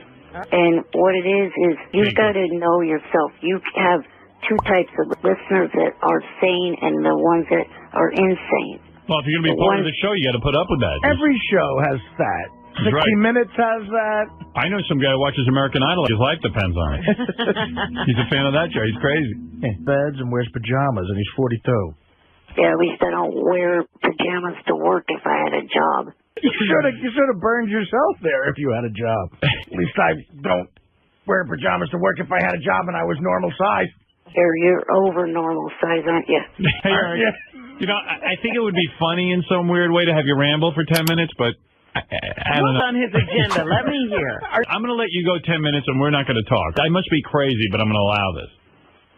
Well, your listeners got to realize that you are Howard Stern, not them. They need to stop doing the same kind of stuff to me that you do to me on air. That's your job, not theirs. You get paid the $500+ million to make fun of people on air. Now, right? They don't. I guess you've got Right, wait. And then also the other thing, I have been talking with Brandy, and I said to her if she does. Did I do it right? He can't hear us, right? Right. Okay. It seems that way. I don't know. Eric, you can't hear us, can you? Also, He just stops. Ralph mentioned on air the other day. All right, we'll just let him go. We should just never go back to him. That's what I'm saying. Would he go for 10 minutes? It's 7:04 right now. That means he would be 7:14 when he's done. I bet he loves. Let's see how long he goes. I'm the only person that has anything to do with the Stern show in my We got tape of Miss Howard Stern shooting up a machine gun at a car.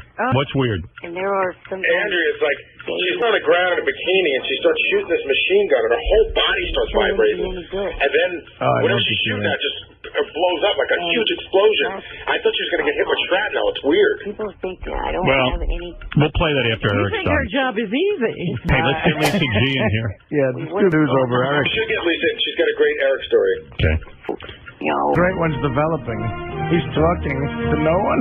Is he done yet? Wait, let me just check in. A second, I better keep him going. Yeah. Hello? Yeah, listening. Go ahead. Start playing the music on. No, sorry, I didn't mean to do that. No, Eric, you're making some good points. Go ahead. This is All right, I'm willing to hang in there. I get it. Swaying me. I get it. I get it. 8 minutes left. Yeah, you got 8 minutes left, though, dude. I can't go more than 10 minutes, so just go ahead. Don't worry, we're listening. Okay? Oh, I guess it didn't take 10 minutes like I thought it did. Yeah, but you've got more to get off. You mean you're done? You're done? Well, see, I was saying 10 minutes because I figured you would interrupt me. No, I'm not going to be able to do that. No, honestly, you were making some great points. I'm curious to hear what else is on your mind. I hope it makes a difference with your MySpace page. I do. Hopefully it will. No. That's it? All right. You're done? You done? You sure? Or do you want to keep going? Well, I guess I'm pretty much said what I wanted to say. Any other subject that you want to get off your chest? Anything at all? Do you want to repeat any parts of that? All right. Thanks, Eric. All right. Later. Bye. Make sure you listen to that on the replay. Yeah, you sounded good. Thanks. See, I didn't know it was going to be that short. I know. He said he had 10 minutes in him. He doesn't even know what 10 minutes is. Yeah. I mean, I would have actually talked over that if... He shorted her. What a dumb... I thought he'd be going for a...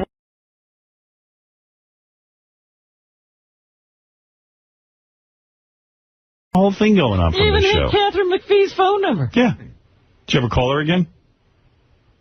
I waited till last week and I did call one time to, give a little message to her, sorry that she didn't win and that kind of message. That was comforting.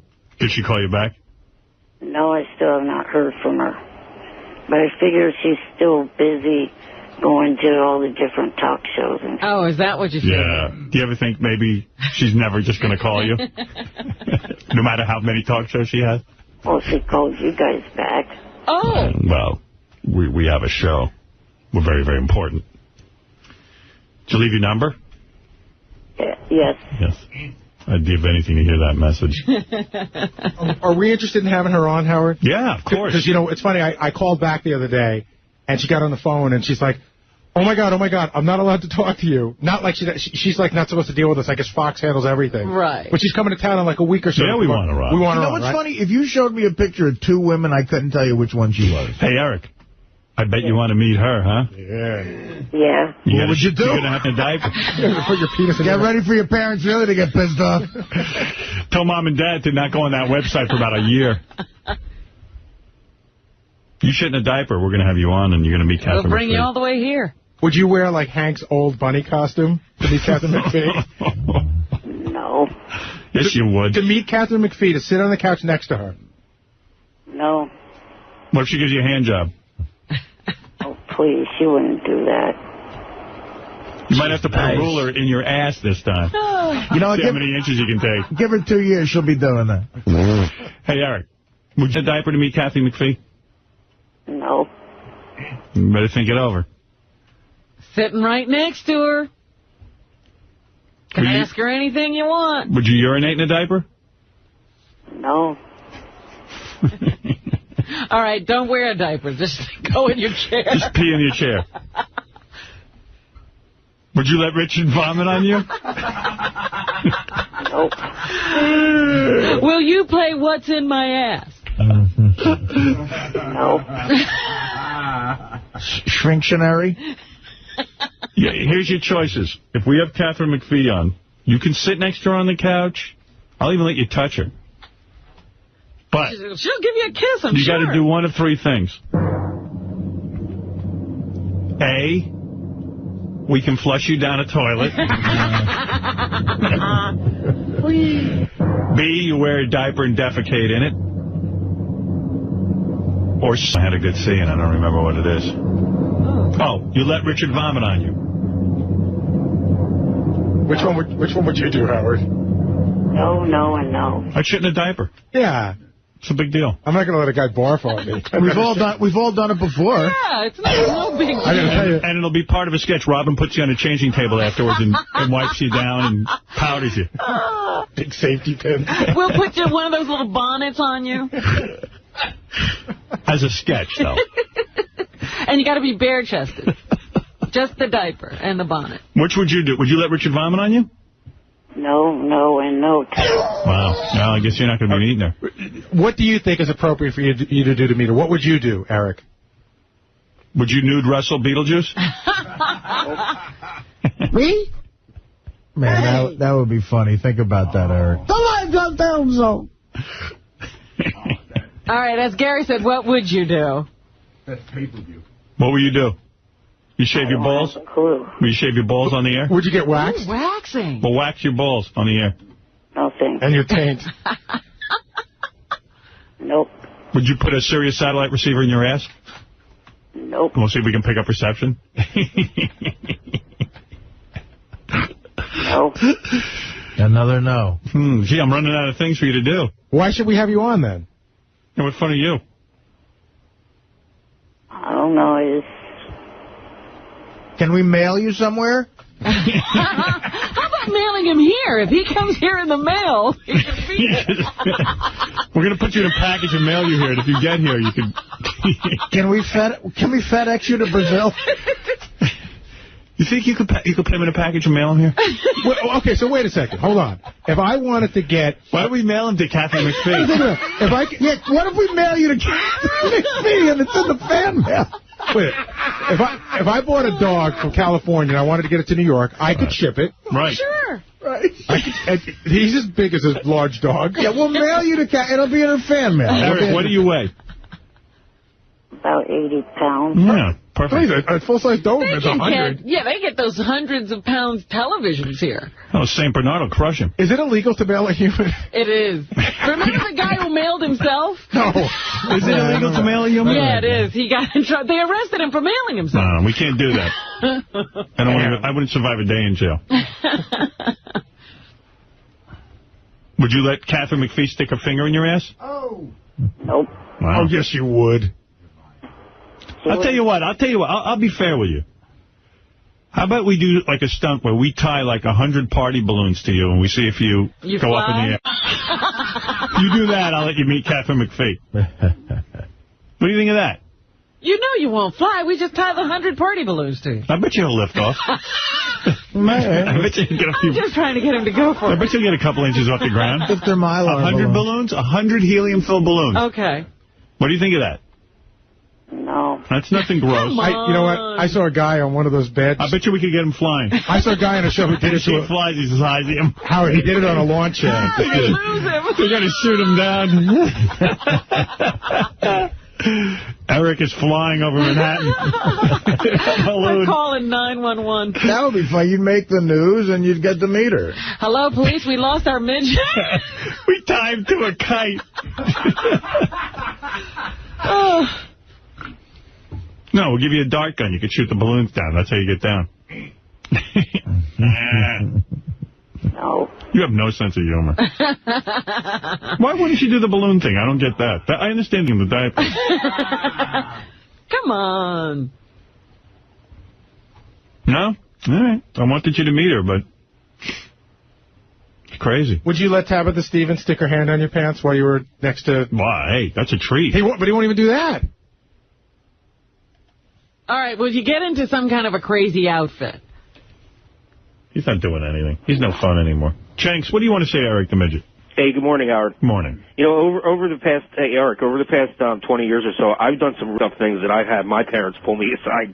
You know, you got to stop. Because the Oklahoma City bombing prank call that I did, Howard? Yeah. That was like, I immediately got a phone call from my father. He's like, see, the problem is Eric is reliant upon his parents for a living, but then again, so are you. Well, I used to say to my parents, well, you know, it really didn't happen on the show. It's just all made up and stuff like that. Right. But as the years went on, they knew that it really did happen. And I mean, you know, Eric, you can't go by what your parents say. They're going to be disappointed anything you do. You got to make a lay for yourself, and you can't listen to what they say. You know. Except he's got to get a paycheck from him. Well, you know, you give him money too, Howard, you know. Does he really get money from his parents? Who? Eric. Eric, of course. He's got no way of supporting Doesn't himself. he get one of those, you know, SSI? SSI Yes. things, and don't they All pay I get is the rent check to pay to the office. Yeah, well, you know, Eric, you got fans now and stuff, and you know, you can't rely on what your parents say. They're still going to love you anyway, no matter what you do. You know what I'm saying? Right. It'd be pretty awful if they turned you out. Yeah, they're going to forget about it. Be funny, though. Yeah, but that'll make all the papers. You know, Howard, I haven't lived with my parents in 6 months now. Wow. Way to go. And I'm 40. This is also kind of a tricky time because we're going to be in a couple months having my brother get married and everything, and I don't want to, you know, mess anything. Oh. Is he full size? Yeah. So it's all right for your brother, not you. Great. How old's your brother? He's 25. Oh, great. He's getting married. He has a life, and he's full size. You must hate him. And he doesn't listen to your parents all the time. Because, you know, there's that show, Little People, Big World. I don't think there's any resentment. Oh, you're not jealous of your brother? Come on. Eric, let's be real in this conversation. No, I mean, just like, you know, the two twin boys in Little People, Big World. I don't think either one of them resents the other. What do you keep saying? Little People, Big World? The TLC Big World. show. Little People, Big World. What does that mean, Little People, Big It's World? some TV show. TV show. Oh. Reality show that follows the family called The Roll-Offs. And what does that got to do with you being The jealous of your brother? roll-offs. You're jealous of your brother. Of course you are. Why wouldn't you be? Aren't you angry he was born normal sized and you got hit with what you got to deal with? The reason why I'm bringing that up is because you're saying a brother situation in the show. I don't care about any show. I'm talking about your life. I'm talking about you. And you're talking about probably some kids. I'm talking about a grown man who's 31 years old and still has to listen to his parents and is never going to get laid. And your brother's free of your parents. Pain in the ass. Oh, he wasn't completely free of my parents until a week or so ago when he graduated fire school. Fire school? He knows how to set fires. Was he a fireman? He's a full-fledged fireman. Well, there you go. He's a hero. He's probably big and strong. Pain in the ass for you. Very sorry. I'm sorry you have to live with that kind of anger. I don't have any anger or I bet your brother's allowed to measure his penis. He's probably done it plenty of times. Yeah, he doesn't have to answer to anyone. What's up? We were just loving the picture of him on Wikipedia. Then if you go to the second page, that's a reference his parents saw. On May 22nd, 2006, Eric the Midget called the Stern Show and measured his penis in exchange for American Idol contestant Catherine McPhee's phone number. Lynch claimed to measure... Well, that's your name, Lynch?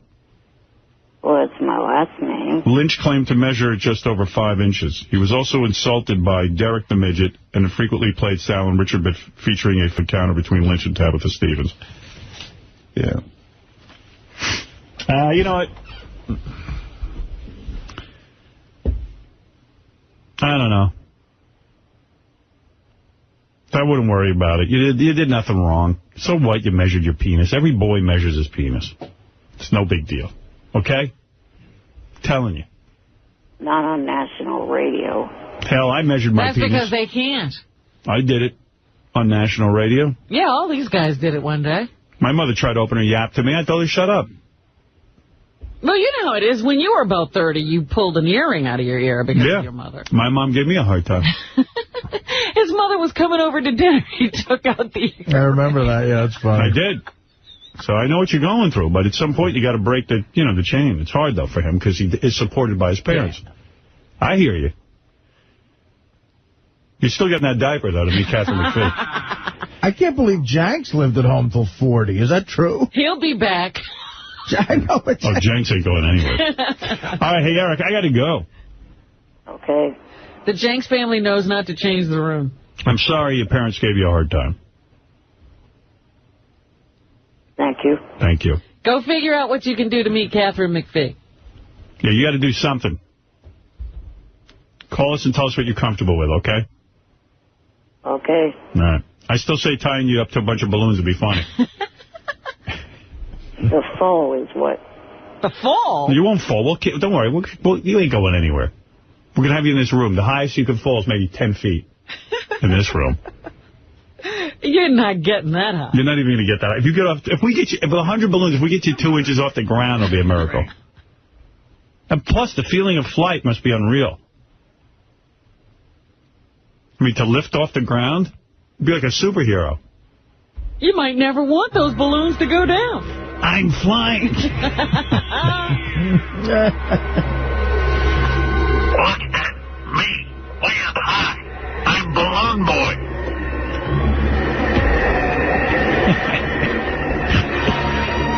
See, you'll be a superhero. Yeah. My balloons keep me in flight. You can fly over the city and solve crimes with your balloon. Able to leap nothing. You'll never flush me down the toilet now with my balloon power. Try mailing me, will you? Hey, Artie, how many of the Yankees have got injured this weekend? I didn't hear you over Fred's insane music. Insulting music of your... What? What was your question? How many Yankees have you lost so far this weekend? Dude, don't worry about it. In October, we'll be there. Like always. As far as I know, the A's have only had one injury. Yeah, so what? Nobody cares. Yeah, and they'll be watching the Yankees at the end of the season. If you become Balloon Boy in here, Catherine McPhee can be your Lois Lane. What do you say? I don't know. Come fly with me. You can fly her.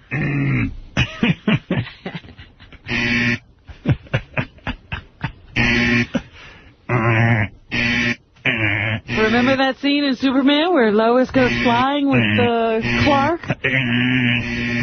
She'll fall in love with you.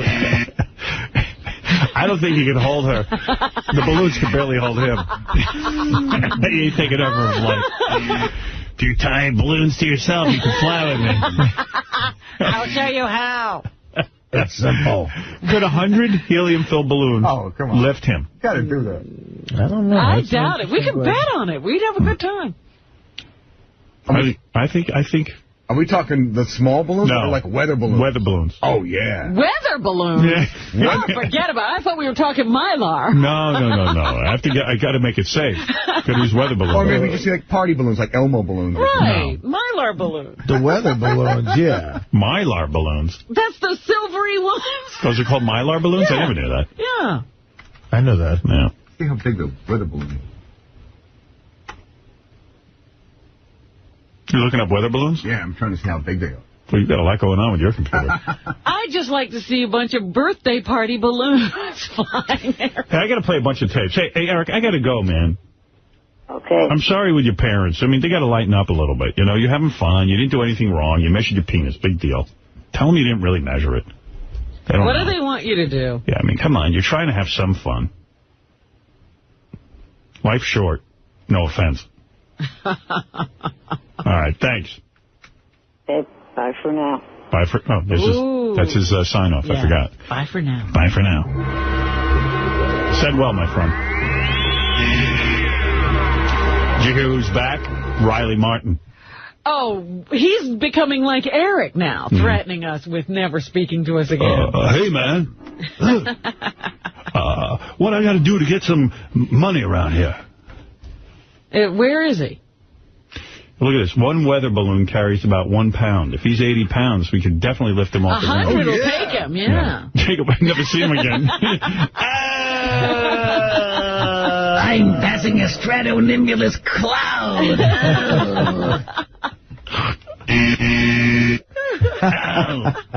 Oh. That would impress out of me if I was Catherine McPhee. Me, I just shit in a diaper and get it over with. We should just time the weather balloons and make him our traffic guy. You could have like an international traffic. No, he's our weather guy. The 405 is backed up. There's heavy rubbernecking on the Bruckner. How do you know? I'm on my balloon. I'm flying over the Bruckner. The Jackie Robinson Parkway, formerly the Van Wyck.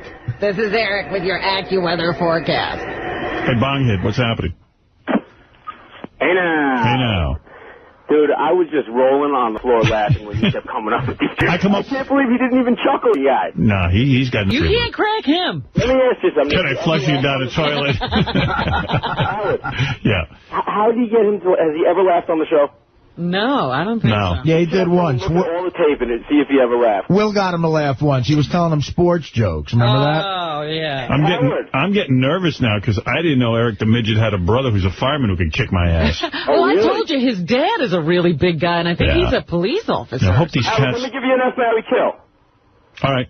All right, Wonder Woman, Lois Lane, or Catwoman. All of them at their hottest times, on TV. You're talking about the actresses who played them? Yeah. No, the superheroes. The superheroes. Yeah. Lois Lane, go ahead. Lois Lane, Wonder Woman, or Catwoman. I'd kill Wonder Woman. Okay.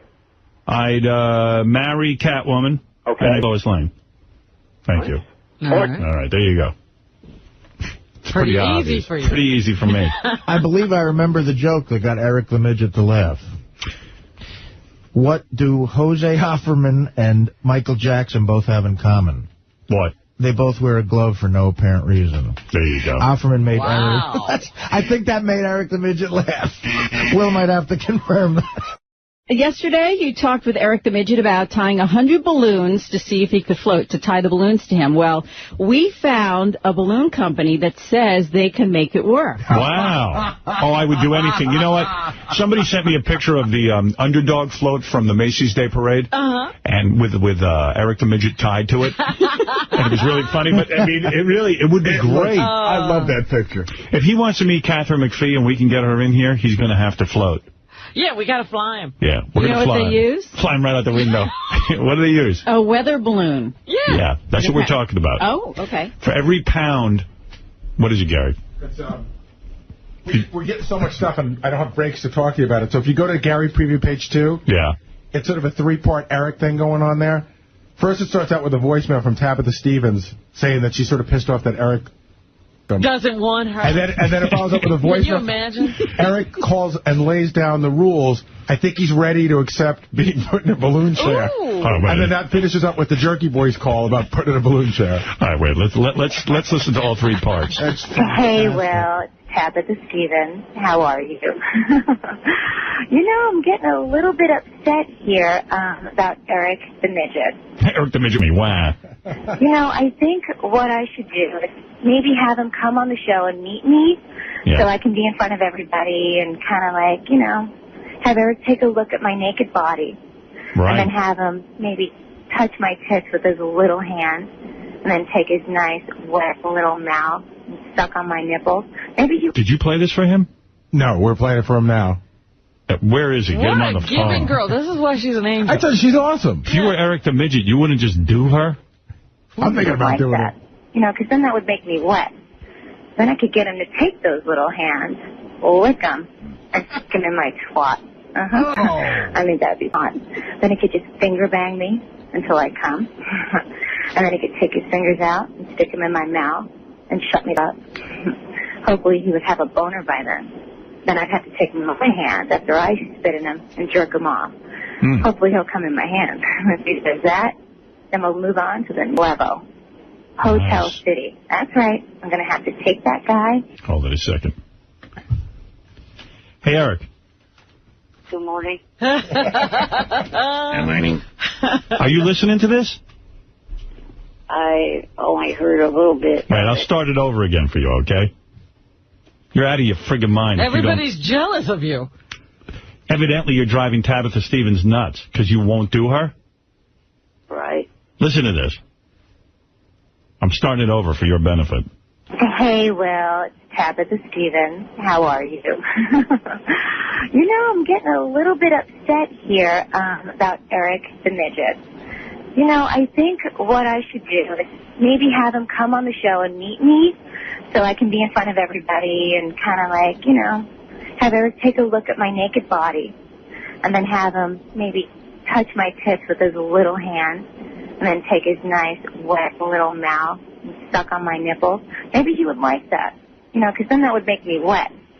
Then I could get him to take those little hands, lick them, and stick them in my twat. I mean, that'd be hot. Then he could just finger bang me until I come. Could finger bang her. You hear this? Yeah. Now keep listening. And then he could take his fingers out and stick them in my mouth and shut me up. Hopefully he would have a boner by then. Then I'd have to take him in my hands after I spit in him and jerk him off. Hopefully he'll come in my hands. If he does that, then we'll move on to the nuevo. Hotel City. That's right. I'm going to have to take that guy and bang out of him. But you got to see. So let's see if our buddy Eric can handle me. Tabitha Stevens. Bye. Dude. That didn't get you a little worked up? No. Lying dog. Then you're but gay. she says she's right. She needs to be in here enticing him. She says he's going to finger me till I shut up. Did you hear that? That doesn't sound hot to you? No. He's not here. He's not seeing her. He's such a liar. You know what? I'm going to make you move back to the lake house. That doesn't turn you on. Then she's going to take you to a hotel, dude. She's not even going to be finished with you in here. Let me hear this message from you about accepting the balloon bit. Hey, Will, this is a message to give to Howard. I will accept the balloon strapped to the chair. No, we don't want to strap it to a chair. We want to strap it to you. I don't want you floating in a chair. Chair's not going to lift off. We want to float you. You want to be free of the chair. You're going to fly. No. I'm not strapped in balloons straight to me. Why? Just because I'm not doing it that way. Well, how am I going to get a chair to lift off the ground? A simple lawn chair can lift off the ground. No. You know, there was a guy in Los Angeles, I don't know if you remember this, in the 80s that did that in a lawn chair, and he got stuck over L.A. for hours. I'm not interested in that. What I want to do is have you actually levitate. I want to get you at least 5 to 6 inches off the ground. Then that's not going to happen. Sure it is. Then you're not meeting Catherine McPhee. Yeah, well, then you're not going to have Tabitha Stevens or Catherine McPhee. Oh, well.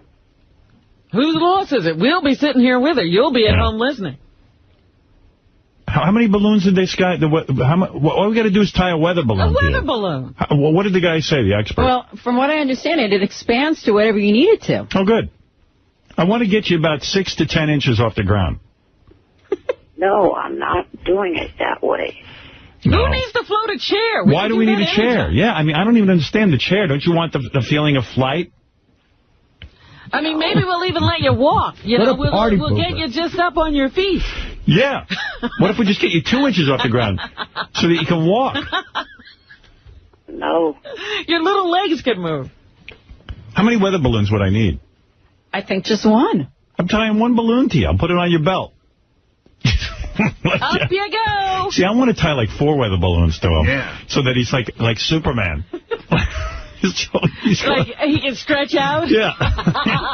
He might go into outer space with 4 And then we just blow on the balloons like with fans and get him out of here. And move them across.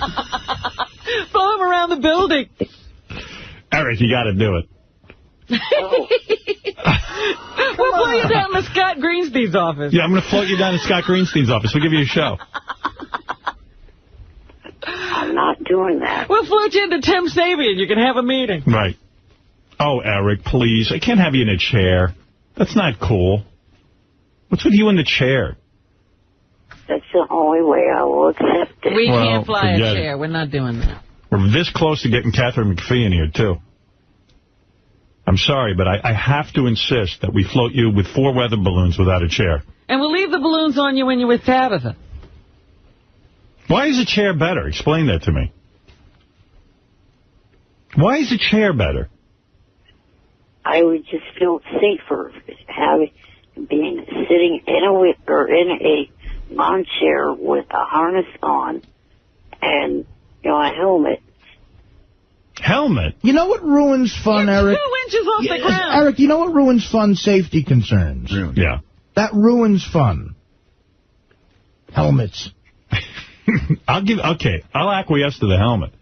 The helmet is great, a great idea. Yeah, in fact, we'll put a propeller on that helmet. We can work that in just fine. Baseball has never been as fun as it used to be with helmets. No, I understand his concern for a helmet. This guy's talking about, flight. What's he going to do? Your body's almost useless. I don't know why you're so concerned about it. My body's useless too, Eric. Don't worry about it. What's it done for you? No, seriously, Eric? It's like the jackass guy has all these chicks chasing after him. He'd be hot. Yeah. No, what I'm saying is I don't think the chair is a concern. I would definitely be safe about it. We would check with experts. You'd be harnessed to the balloon. Right. You're not coming out of there. Besides that's going to add more weight to the thing. We'd have to add more balloons. Plus, you're going to be in a helmet. I mean, you're going to be fine. Are you there? I mean... Can we put him in a Superman outfit? What are you going to wear? Regular street clothes. I'm not wearing any. You got to wear I'm not. You're a superhero. I am not. I demand the cape. You won't wear a cape? I want to wear a cape. No, I do not. Up and away in my beautiful balloon. Do you sing at all yourself? No. No. Say hot pants. He's kind of got a James Brown thing. That's why I was thinking he could front the band. Can you play the trumpet? Smoking. No. Let me negotiate with you. What if we float you in a baby crib? No, nothing humiliating. A bassinet. High chair. What if we float you in a bassinet? A basket. Yeah, like the one. All right, look, Eric, here's my final offer. What if we float you in a pizza box? No. Or that bag that the pizzas come in. You're like when they keep them warm. There's a How little padding about on a that. little itty-bitty bed? How about we float you in a cup? No. All right. No, in all seriousness. Like a little, like a flying carpet kind of thing. In all seriousness, yeah, you have to wear an Alibaba outfit. Eric, seriously? I'm not trying to... there's nothing humiliating about this, but I want to float you on a weather balloon, but I don't really want to put you in a chair. I think it would be an added burden. And I think it would be safe. I mean, we'll get experts. We'll strap you in. You're not going to be more than 3 or 4 inches off the ground, I imagine. You're going to like it. You're not going to want to come down. Believe me. I think you should just give it consideration before you just say no. See, yesterday he was saying no to the balloon. He needs a day to think about it. Right. All right? Just think about it. Maybe I'll think about it. Yeah. It won't be, it'll be fun, I think. I won't do anything to... I'd love to fly. We could arrange that. If Eric goes, I think we ought to float you in a balloon, too. See, Eric, I'll go with you. We'll fly together. Robin will fly with you. What is it, Bobo? What do you want to add to this? Hey, what's happening? Yeah. You midget faggot. How come you're not let Tabitha Stevens you, man? How much longer do you have on this planet? Enjoy yourself. Come on already. And stop being a killjoy. Hey, Bobo, can we float your wig? That might float. Eric, what about what Bobo says? You're being a killjoy. Why not enjoy your life? Really? How much longer do you have, man? Every 4 years. Eric, what do you think of what Bobo's saying? I am just getting so sick and tired of this. Leave the thing with Tabitha Stevens alone. I'm not doing it. Take it off the table. What? What? I'm tired of being asked by you and everyone else to do Tabitha. I'm not doing it. Period. Hey, dude, I'm not doing it to torture you. I'm trying to offer you a chance to get laid. Or a hand job. And she called in. We just thought we'd play you her message. Dude, you're the one who's putting a roadblock on that. Between you and all the stupid idiots or half the people on MySpace. I'm getting tired of being asked that question. I'm not doing it. Look, you have to do it. MySpace account. What do we have to do with that? We didn't have to tell you to open a MySpace account. Just don't understand how he couldn't do it. A nice hand job from Tabitha Stevens, please. A hand job? You wouldn't want her warm fingers wrapped around your little penis? Back and forth till you explode in a moment of ecstasy? No. Wow. Until you hear that little gurgle come out of you? Ow. I'm coming. Oh, here comes my pygmy load. Ow. Well, anyway, I tell you, when I get Catherine McPhee in here, which I have to now, we're going to launch you into space. Catherine said she wanted to see you fly. That's the only way she's coming in. Will you sing I Believe I Can Fly while we're flying you? I believe. All right, Eric, let me finish this message you sent. Stunt. Only thing is you can, nothing any more degrading or humiliating could be added to it. It has to be done as it was offered. You guys cannot up the stakes any, or I'm out. The other thing, there's got to be more of a prize than just meeting Catherine McPhee. Oh. I will go over that with you later. What is that, Number Eric? 2 is there absolutely has to be safety harnesses on this chair and at least a construction helmet on my head. Of course. And it'd be done the day before she is to come in the studio. Right. That way, there's less of a chance of her actually hearing it or knowing it that it happened. All right? Like I said, I'll talk to you more about it later. Bye for now. What's the more of a prize? Yeah, what do you want? For this to be the last stupid thing that I have to do for the show. No, that I can't guarantee. I could always put offers out to you. Well, next year there's another Idol season. We're going to do more than float you. That Superman cape's going on. If there's a really hot Catherine McPhee type. All right, so what do you want? You want a kiss from her? Is that it? No, not that. Just... You want a hand job from her?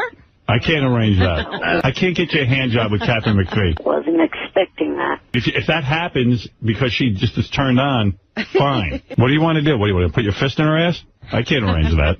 What do you want? Tell me. I could probably get you a hand job from Taylor Hicks. Could you put your little head in my vagina? Clay Aiken will fist you. No, thank you. You want a hand job from Taylor Hicks? No. All right, then what do you want? Come clean. Well, for starters, my roommate would have to be coming with me. So, all right, I can make that happen. Go ahead. and he just started the new job, so to get time off, he'd be losing some money. Oh, here we go. Hand in our pocket. He's extortionist. Eric, here's what's going to happen. Day before Catherine McPhee gets in here, you're going to come in. I'm going to strap you up to a weather balloon. You're going to fly. And you're going to fly with your helmet on. No cape. I agree to that. I agree to the day before because I understand you don't want to fly. I think you should fly right over to the couch. You're entitled to your dignity. By day 2, you'll be able to work the balloon pretty well, I think. By day 2, you could navigate yourself over to the couch. And you really don't have much negotiating posture here. I could just take you and strap you to a balloon. I'm being a nice guy here. We're telling you beforehand. That's right. So the day before, you'll float on a balloon, and then when Catherine McPhee gets in here, you will be seated next to her on the couch. I'm going to try and get her to touch you, and I'm going to try and get her to give you a kiss on the cheek. See, I think all that's doable. She'll hug and kiss it. And I'm going to try and get her to sing Somewhere Over the Rainbow to you, Eric the Midget. That is what I can work out. If these conditions are acceptable, this can all happen. Right. All right, you take that, you think it over, discuss it with your people, and get back to me. Calling all my people. Emergency meeting. If you need to discuss it with your fans on MySpace or whatever, I think it's a reasonable offer. I think once you're flying, you might even enjoy it. You might never want to take off that balloon. You never know, man. One small step for man, one giant leap for midget kind. I think it'll be a great segment. You've always wanted a job. You'll be flying around. You can do calculations. You're the Amelia Earhart of this show. You could do traffic reports. Oh, we could have a traffic guy. Mm-hmm. Let's go to Eric in the balloon. No, Eric on the balloon. We're backed up on the Major Deegan. Now, I could have made this a lot worse. I could have made you sing like the Lollipop Guild while you were flying, but I didn't. I'm just curious to see if we can float you. That's all right. Get back to me. I still don't have her secured anyway. This is all in theory. Thank you. But it would make us work a lot harder if you were going to fly. Oh, I would kidnap her. The thought of you in flight just makes my heart sore. And I think you're going to love it. You want to know what I think? I think when Catherine McPhee gets in here, you're going to want to be on your balloon. Or your powers. Why? Because you're going to be able to fly, my friend. And if that doesn't razzle-dazzle her, I don't know what will. Seriously, Lisa, you're a hot chick. If you saw a guy flying, wouldn't that turn you on? Oh, superpowers. Right. Like X-Men. Jackman Jr. I'm flying. I could be Wolverine. I'm Balloon. I'm the human balloon. What do you think? You think his super name should just be Balloon? Balloon. I'm Balloon. You know, she's Storm, he's Wolverine. I'm Balloon. What if there was like a lightning storm, and Eric got hit, and he merged with the balloon, and he became Little Balloon? What if he became Balloon, and he just flew and kicked our ass? Well, I love you, man. Don't know why you have to act the way you do towards me, but I don't even know why either. I'm a sick, depraved human being. I really am. There's really something wrong with me. I just love you, man. And really, I would love for you to meet Catherine McPhee. I think it'd be a good show. All right? You know this guy, Derek the Midget, who claims he's... No, Derek the Midget. He says he's banging Tabitha Stevens right now. Derek, is that you? Hey, hello, Howard. What's going on, Derek? I'm banging this pig whore right now, and Eric, you don't even know what you're missing, you fag midget. You're banging Tabitha... You should feel this pussy. It feels like Jell-O. You'd love it. This isn't Sal. Do the balloon thing, but Howard, add a few balloons. Eric has sausage tits. This is not Sal. Sal, walk into the studio right now. All right. Sal, walk into the studio right now if this isn't Sal. This will prove it once and for all. Come on in, Sal. And I'm still on the phone, just in case. Here is Sal. Here I am, you little midget. Yeah. There you go. See, that was Sal. There you go. That was Sal in the studio. You should do the balloon thing, Eric, and fly out of your parents' lives once and for all. All right. Thank you, Derek. Goodbye. Eric, anyway, let me get back to me and let me know. I think we're close to getting this done. Okay. Thank you. That is Eric, who is sometimes known as Eric the actor, Eric the Midget. Eric considering actually being the first midget to go and fly in a balloon. What is it, Richard? If you're interested, that Jerky Boys call is... Just jamming a little, Robin. Get into that holiday spirit. No, Wait, somebody break your fingers? You used to play better than that. No, Fred bought this cool guitar. I'm going to buy one. Does it play? It's like a player piano. It plays itself. No, what it is you see how this is an electric guitar, but it's all self-contained. You don't need an amplifier.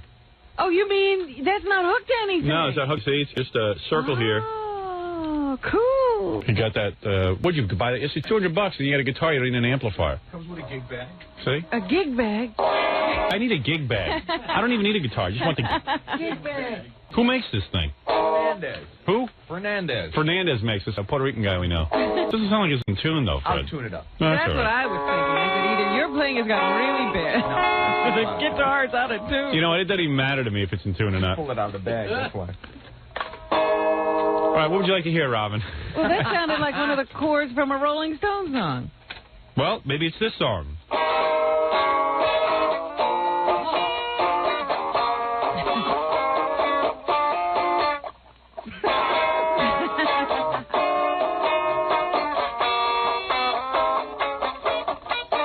Thank you.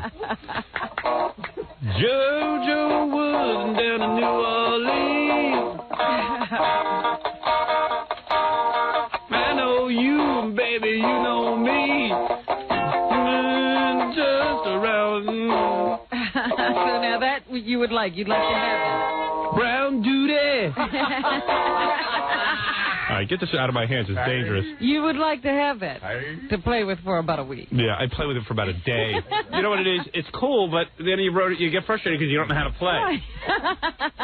Here, Jackie, play us a tune. That's a minor problem. Yeah, play us a tune, Jackie. Oh, it's cute and little, too. Yeah, Jackie plays one of his hillbilly songs. Play something you've been working on. Ding, ding, ding, ding, play ding, ding, ding, ding. It's not a band. Play the they call it marijuana.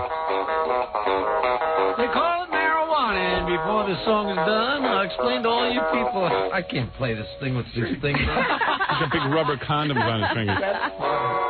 play it better than Howard. You're the one I most desire. Retard. You're the one I never tire of round every bend. Where did he grow up? I don't know. Why is Like, how could you be into that? And that's what comes out. Women everywhere. He starts twanging. Round every bend. Won't you help me, brother? Did you write this? Round every bend, Lord, get me out of here. Yeah, he wrote it. Got any good beer songs? Yeah, right. Pal. He starts playing that guitar, and I want to take it and hit him. Yeah. At every song, he puts that big dopey smile on. Every time I see him, baby. Round every bend. Gold, gold. Give us gold, gold. Gold, gold. Cold gold makes you old way before your time. Cold gold makes you sleep right through your prime. Now, whiskey is for celebrating. Beer just gives you body weight and comes out of your ears before you're drunk. Beautiful. Drink it when you're 10. Drink it when you're 10? Drink it by the six-pack. Wait, to get the drum back.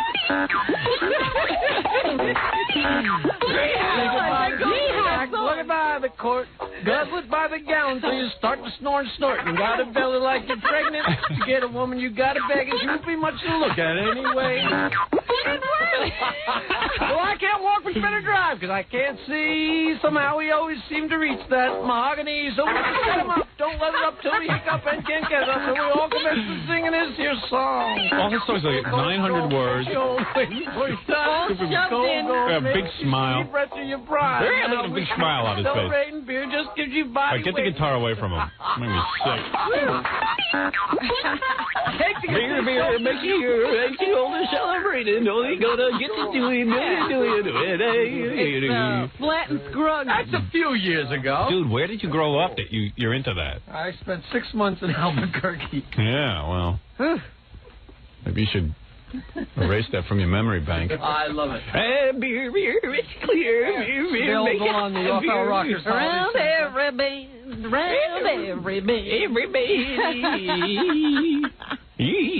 That was a finger cut song. Good for you, pal. It's not even play a thing. He just, but it's what he chooses to play. He just ruins it. My problem is I got cool songs to play. I just can't play them. Yeah. All that effort going into those songs. Yeah. And he can play, you know, it's sad. I mean, he's picking individual strings and the whole thing. Yeah, he's got a thing going on there, but no one wants to hear it. He's got something going on. Pathetic.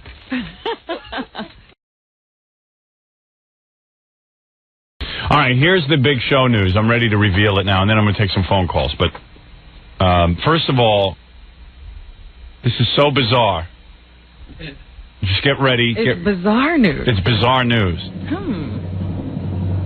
I don't know if it's drum roll news even. I don't turn off the drum roll because it is such bizarre news. The way it was presented is so bizarre that this is going to require a very long conversation. All right.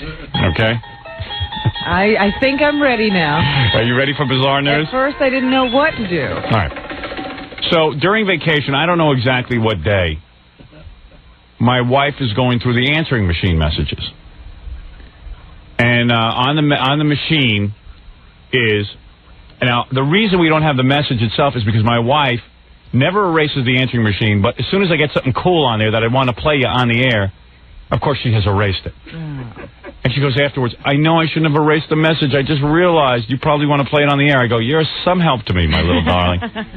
2 weeks alone with you has been a sheer picnic. We're partners. Yeah, we're partners. You really help the radio show, don't you, Allison? Unbelievable.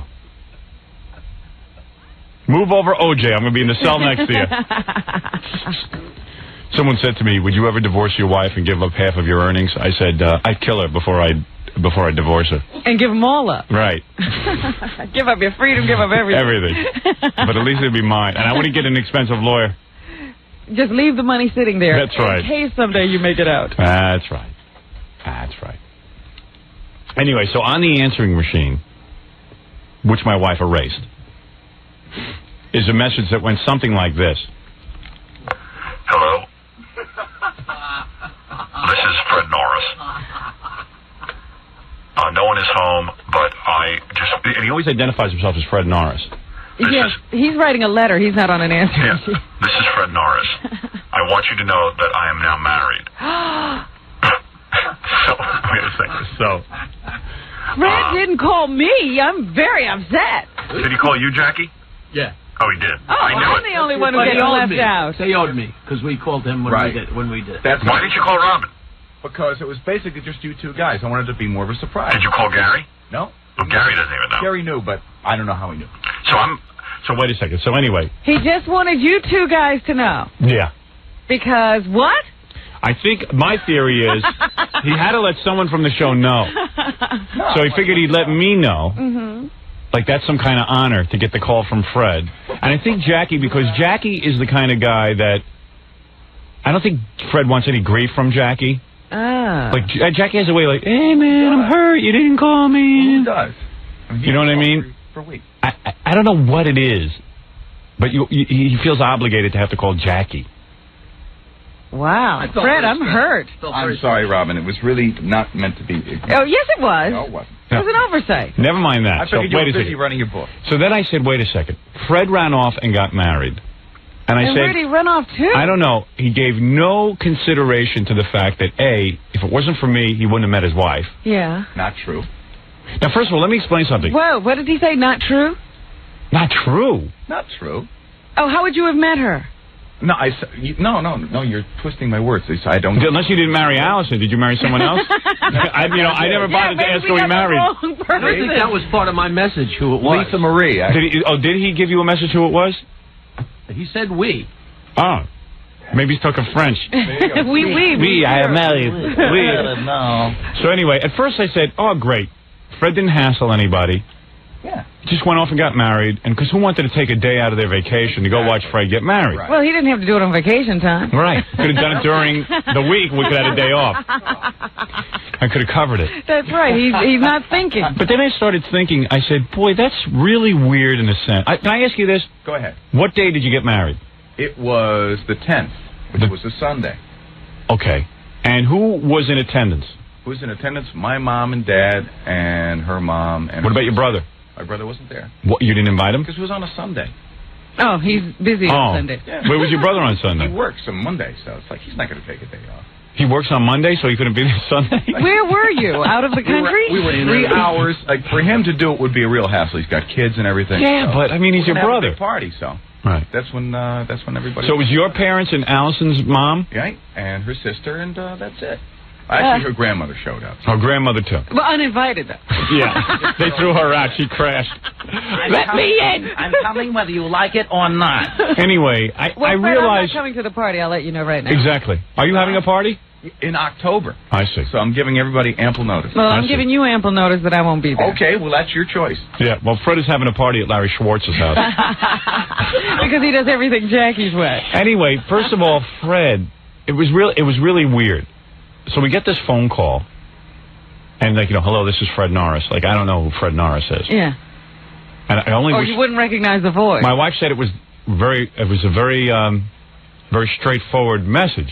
Fred getting no his business. Fooling around. No fooling around. No frivolous. Waste your time. I'm not going to waste my time, right? Just the news, and that's it. So anyway, I thought you didn't happen to save your message, did you, Jackie? No, and I thought of it the minute, you hang up and you have to erase them. It's like, whoa, what'd I do that for? Yeah, well, that was my wife. She never erases the machine. I said, where's the message? She goes, oh, I erased it. Did you hear it? No, she didn't even play it for me. I didn't even get to hear it. I could do an impression of it for her. This is Allison doing an impression of it. But she's good. She's like, hey, this is Fred Norris. So, wait a second. So then I get to thinking. I go, all right, he did the Jackie thing. He ran off and got married. Mm-hmm. But Fred and I go way back. Yes. And, I mean, you could say that in many ways, while I don't see Fred a lot socially now, because none of us see each other socially, because we're all so busy with nothing. But we have to stay away from each other. Right, or we kill each other. But we don't see each other all that much. But you could make an argument that to Fred, I'm family in the sense that I did a lot more for him than even his own parents. You did. You didn't do the ultimate. You didn't give him birth. Right. I mean, I did everything for him but give him birth. If he could. I basically adopted him when I met him in Hartford, and I would have adopted him sooner. I just didn't meet him sooner. I mean, and I said to my wife, boy, this is kind of weird that Fred wouldn't even think to ask me. It is a little. It would have been. I would have been honored. I would have been honored to go watch Fred get married. I've known Fred for how long have I known you, Fred? 20 years, maybe. 20 years. Just about 20 years. And though you belong there more than the girlfriend. You know, in a sense, yeah. I should be the bride standing next to Fred. Let's do it again in a couple weeks, and you'll be on the beat. No. I mean, it was. Did you get a call? No. This is the first you're hearing of it. Yeah. So who did Fred call? Just you and Jackie? Yeah. I don't understand it. Yeah, I feel the same way, Gary. Well, there's a woman on the phone who wants to explain why Fred didn't call you. Call me? No, call Robin. Oh. Great explanation. Hello, you're on the air. Hi, Howard. Yes. I know totally why Robin is upset, and I know why Fred did not call her. Robin has been in love with Fred for years. It is so obvious. Every time she talks about him, you could, hear the hearts in her eyes. Well, let me tell you something. You're onto something there, but I'll tell you something what I'm onto. I'm onto a different explanation. What? This, in keeping with the O.J. defense, Fred is a racist. It is so obvious. It is so obvious. I love him enough to want him to be happy regardless. But Robin, but you're saying there's something between Fred and Robin, and it was hard for Fred to break the news to Robin? Yes, I have been listening for years. I've been listening since I was 13. Right. And every time Robin refers to What Fred... mental institution are you in now? No, I'm totally not. I just can hear it in her voice. Girls know these things about each other. Right. Robin has referred to Fred's tight ass many times. She has. She does all the time. All right. Well, there it is. Maybe there's something going on that I don't know about. I'm sorry, Robin, that I blew your cover. So anyway, thank you for the call, by the way. Oh, you're welcome. Bye, Howard. Bye. So I started thinking, this is kind of weird that Fred didn't even... not to even invite you. I'm the guy who, I created Dial-A-Date, put you on it. But you're also responsible for the whole lifestyle he can offer this woman. Yeah. It was weird. Don't you think it's a little weird? Well, who did Fred invite would be the important question. His parents, who, believe me, have been no help to him. In other words, if it was a tiny little thing, you probably should have been in anyway, but I mean, are we talking 6 people? I just think it's weird that, you weren't there, Jackie, Robin, me. It was also in the middle of vacation, too, and we kind of, decided, at the last... Can you get an annulment and redo it? We could. I don't think that would even make it up for me. Yeah, you wanted the call. Now, I got to tell you, Robin always loves a reason to be mad, so you're just giving her a great one. There you go. Yeah, Robin's happy. Speak to you again. Robin, there's a chance you get divorced, you can still marry him. Nope, not until then. If Fred had invited her, she wouldn't have gone. Of course not. I wouldn't have gone either. I got to finish my book. Point is, I like the invitation. Right. I'm starting to feel stupid that I had a wedding and invited everybody. Because Jackie and Fred, ran off. No, please. No, it was nice. No, Jackie ran off. Fred had to do what Jackie did. You did it your way. Hope I didn't put anybody out. Except Tom. So where did you get married? All the way out on Long Island? On the East End. On the East End of Long Island. Yeah, so it would have been a 3-hour trip for everybody to get out there. Well, that would have been way too much to do for you. You're right. I think. Yeah. No, it really was. It was like a spur-of-the-moment kind of thing. Oh, really? Was it? It was we got out there and went, hey, let's do it. Good thing his parents were in town. Yeah. We called them. They made it cross on the ferry. It was great. Really? So you mean all of a sudden you just decided? Yeah. That's it. I mean, what is it? Eyewitness account from the wedding. Who is it? Fred's cousin Judy. Oh, Judy was there. Oh, Judy got to come? Oh, so your cousin was there. You lied to Not my cousin. It's actually Al's cousin. So she's upset that she wasn't mentioned that she was at the wedding. Jeez. Yeah, but Fred's trying to keep that guest list down. Yeah. Those cousins are there. Hey, Judy. Yes. I guess you're more important to Fred in his life than I am. How long have you known Fred? Good morning. Yeah, I mean, it's kind of weird. How long have you known Fred? I've known Fred, about 7 years. Yeah? I've known Fred 20, and I bet you never gave him a day's work. No. I bet you didn't drag him out of Hartford. Excuse me, from Springfield, from Wacky Radio. No, Howard. No, I didn't do any. I just went to the wedding. We drove 3 hours there. Yeah. And 3 hours back. Yeah. And it was a lovely wedding. So who else was there that Fred's not telling us about? My husband, Arthur. Right. Yeah, Arthur was there. And not even a relative. And who else? That's it. And he told you about everybody else except us. Right. So we were there. Was he married in a temple? No, he was married on the beach. On the beach? Uh-huh. What was he wearing? Lovely. What was Fred wearing? He was wearing a black suit. Yeah. with a multicolored shirt. Any tie or? And he looked very handsome. Yes. And was his hair pulled back? No, his hair was loose. flowing. And what did Allison wear? Allison was wearing a lovely. Don't tell me white. Dress. Don't tell me white, because Fred has fouled her. It was smudged. It was like an off-white and a very pretty lace mantilla. Oh, mantilla.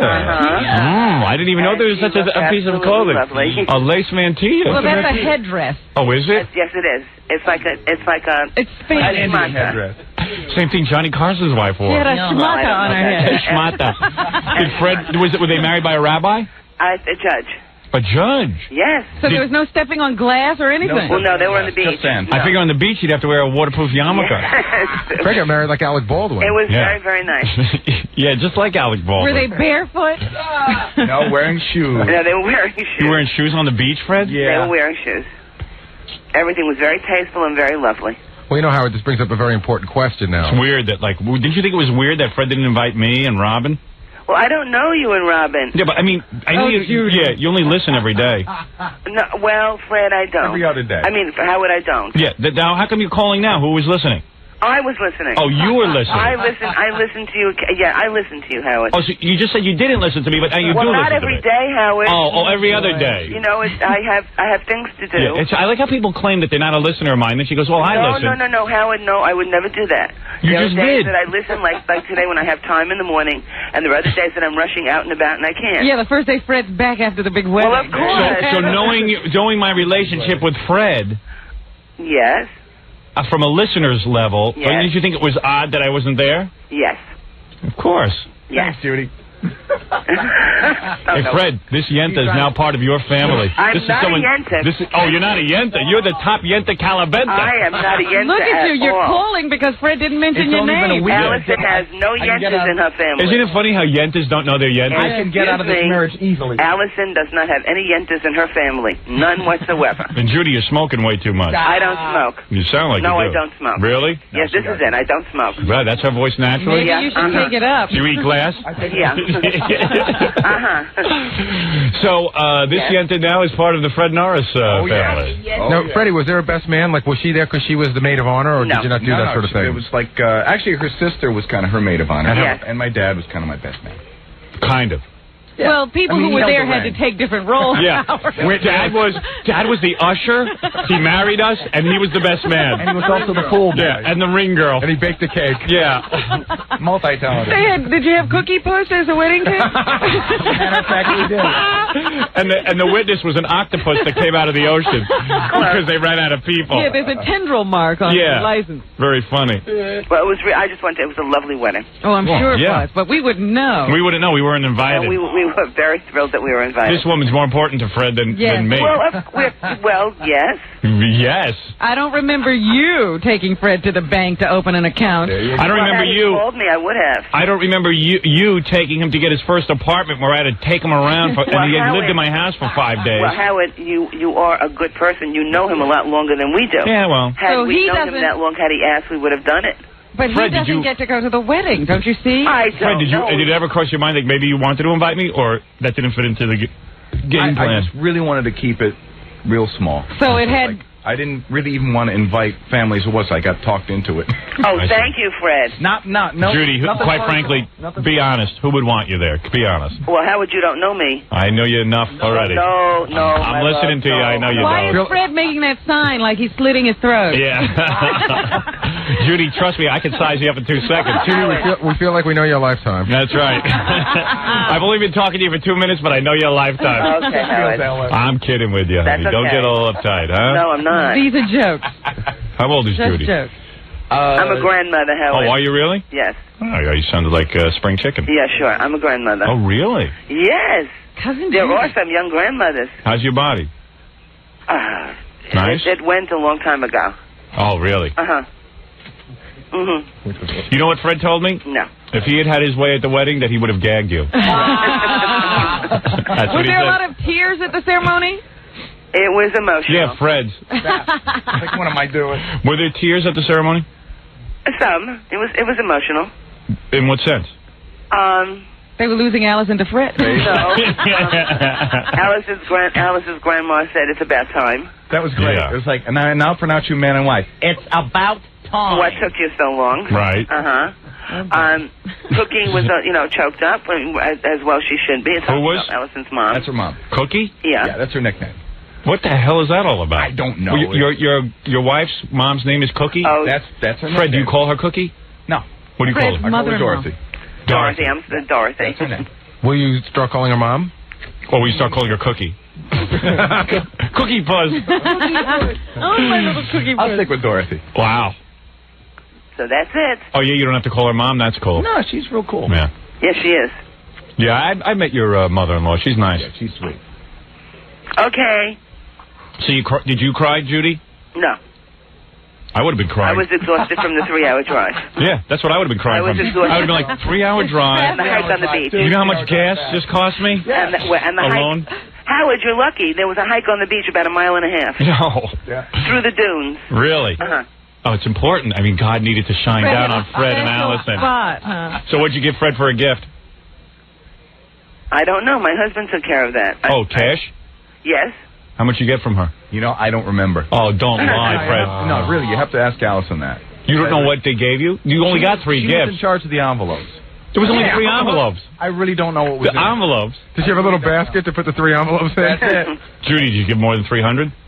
I'm not saying anything on the air. Why? You don't want people to know how cheap you were? Exactly. Well, not cheap. No. Did you give over $300? How prosperous? No. You did not. What? You didn't give over 300? I don't know. You do know. My husband's the accountant. He takes care of all the money. How much over 300? I don't know. I just spend it. I don't know how much there is. Please invite me, Fred. I give way too much at weddings. Do you really? Ask Gary. Well, what? Do you really? Did. Howard, you were insane at my wedding. And Robin is too. Yes. Well, Fred just aged himself out of... well, what do we do now? We got to buy gifts, right? Not what me. Do you buy? Not me. I'm what not do you buy? buying it. I wasn't know invited. we got married. Yeah. I'm not buying. I didn't hear the answering machine message. We have to People I observe read this about event. in the paper, I don't buy gifts for. If my machine had blown out, I wouldn't have known. Jackie, did you give him a gift yet? No, I Did you have any just fun? got home. I just was curious what everyone else was going to do. And I don't want to videotape Jackie. All right, Howard, I have to go. Oh, come on, Judy. Do the rest of the show with us. No, I can't. I have Come on, Arnold Schwarzenegger's going to be calling in later. I'm very excited. Howard, I've got to go. All right. All right. Do you have any questions for Arnold Schwarzenegger? Pardon me? Thank you. Thank you for the call. Bye-bye. All right. Well, congratulations, Fred. Not again. Yes, congratulations to you and your betrothed. Thank you. Hope you're very happy. Who planned the wedding? Allison, your wife? Pretty much. She was definitely in charge. And did she want to invite some people, but you were, like, against it or something? I really just wanted to keep it, like... Just you and her? The whole thing. It started off being more of an elopement, and then she goes, I really want to invite my mom. And I go, okay, invite your mom. And then it just... Yes, because she actually has feelings, Howard. Did you notice? She really cared and wanted to invite her mom. Well, that's my point. But if you're going to have an elopement, you go with an elopement. First of all, how many friends does Fred really have? It wouldn't have been like a huge wedding. It's just me and you, really, are his friends. I don't even consider Jackie his friend. But Jackie at least got a call. Yeah, well, Jackie got a call because Jackie has a way of like, hey, man, nobody called me. Why do you think it was Jackie out of all the people in the world that got a call? I don't know. It's just because Jackie's a complainer and turns people against you if so it's like, hey, man, come on. It's not fair. Everybody else, it's not fair. He's one of those kind of guys, so that's how he gets calls. Well, I guess I'll... Is Jackie... and you want to know something? If Jackie wasn't a writer on this show, because I've seen this in Fred. Al Rosenberg used to be the other writer on the show. Fred doesn't call Al Rosenberg ever, but Fred would... it's like... He would have called him that particular day. Right. If Al was the writer. Why Jackie, out of everyone... I mean, me, I understand. Like, if you just called me... Well, Jackie called us when he got married. But don't you think if Robin had gotten married, she would call you? My wife I don't know. You have to ask her. Probably not, actually. But my wife is friends with his wife, as well as Fred and I being... Yeah, but out of all the people to call... In other words... Oh, I'm not a friend of Fred. But didn't Gary invite you to his wedding? Yeah. I'm a little disappointed because I was Allison before Allison. That's right. You were his girlfriend. And I was Allison before you were Allison. That's right. I could have been on that beach. No, I'm saying, why would you call Jackie? Well, because out of everyone else, if you would, either you don't, you're not going to make calls. Why Jackie? I mean, Fred is not particularly close to Jackie. They were at one time, and but so their were wives you. are friends. Yeah, but like my wife is as nice to his wife as Nancy is to his wife. No, I think they hang out a little bit more than... Oh, do they? Yeah, I think they so. both have those Yeah, acting we went out careers? 4 years ago. Yeah, oh, that's right. When's the last time you went out with them? I really don't know. I think you're imagining things, Gary. You know, Fred and Allison used to Well, go over let's there. ask Fred. Fred is here. Why shouldn't we ask him? why you come All right, let's take a vote. him? Who's brave enough to ask Fred? I am. All right, you ask him that. All right. Fred, why did you call Jackie? Besides the fact that he called you at his wedding, was there any other reason, or was that pretty much? Because Allison has more of a relationship with Nancy. There it is. Oh, I don't think that's the reason. You gave him that answer. Yeah. I'm sorry. He does not. She does not have a relationship with Nancy. But she does. Where does she have a relationship? They talk on the phone quite a bit. Well, how often? Do you know about this, Jackie? Maybe once every. Of course I know about Oh, you do. They do. They really speak once a week. Not once a week. But that has nothing to do. Like, why did you call Jackie? Why didn't Allison call Nancy? Right. Basically, I just figured it was my job to do it, so I did it. Really? Yeah. I don't buy the explanation. And you see me just every day. Right. That's all. I wanted to be more of a surprise. Do you remember the party that we had Well, when I am everybody surprised. came, Howard? I am The very party surprised. that we had when everybody came.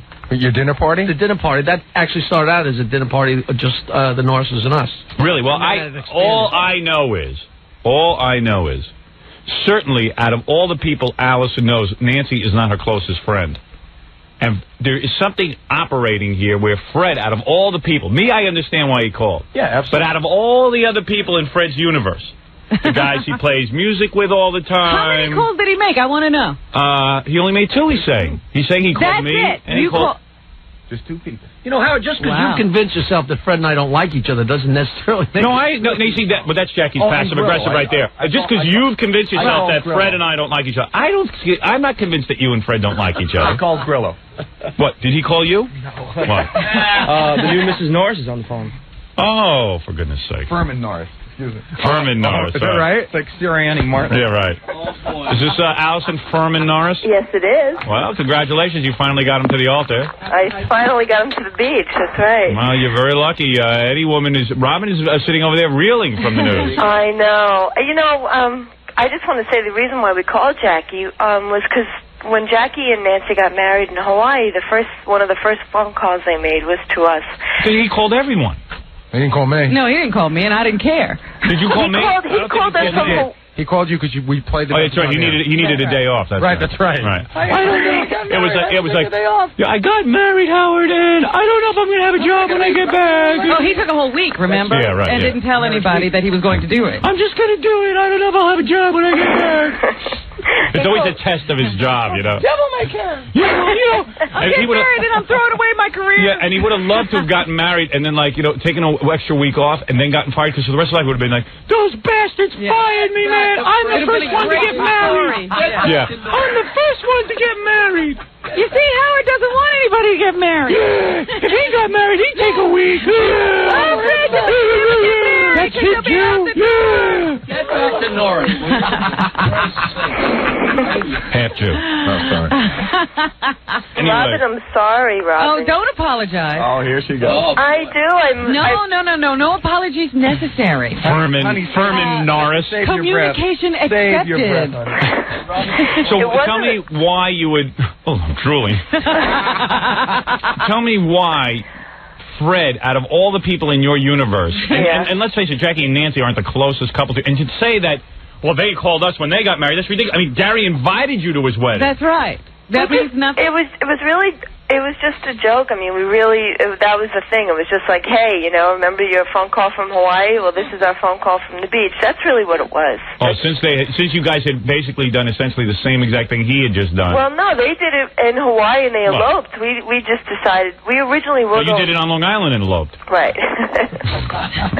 On the beach. On the beach. It was really... 3,000 miles. And then you hyphenated your name like Jackie's wife. No hyphen. No hyphen. No hyphen? I don't know. One word now. Furman Norris. No, I think it's 2 separate words. Actually, yes. And it's like Lee Harvey Oswald. You can't be Allison Norris. You have to be Allison Furman. You must have Furman in there. Yeah. Yes. Why don't you become Allison Forrest? Just put the F, and Fred will have to change his name as well. Why don't you hyphenate and become a new name? Yeah. Norman. Yeah, Fred should have to change his name too. I think so. Fred Forrest. Thermos.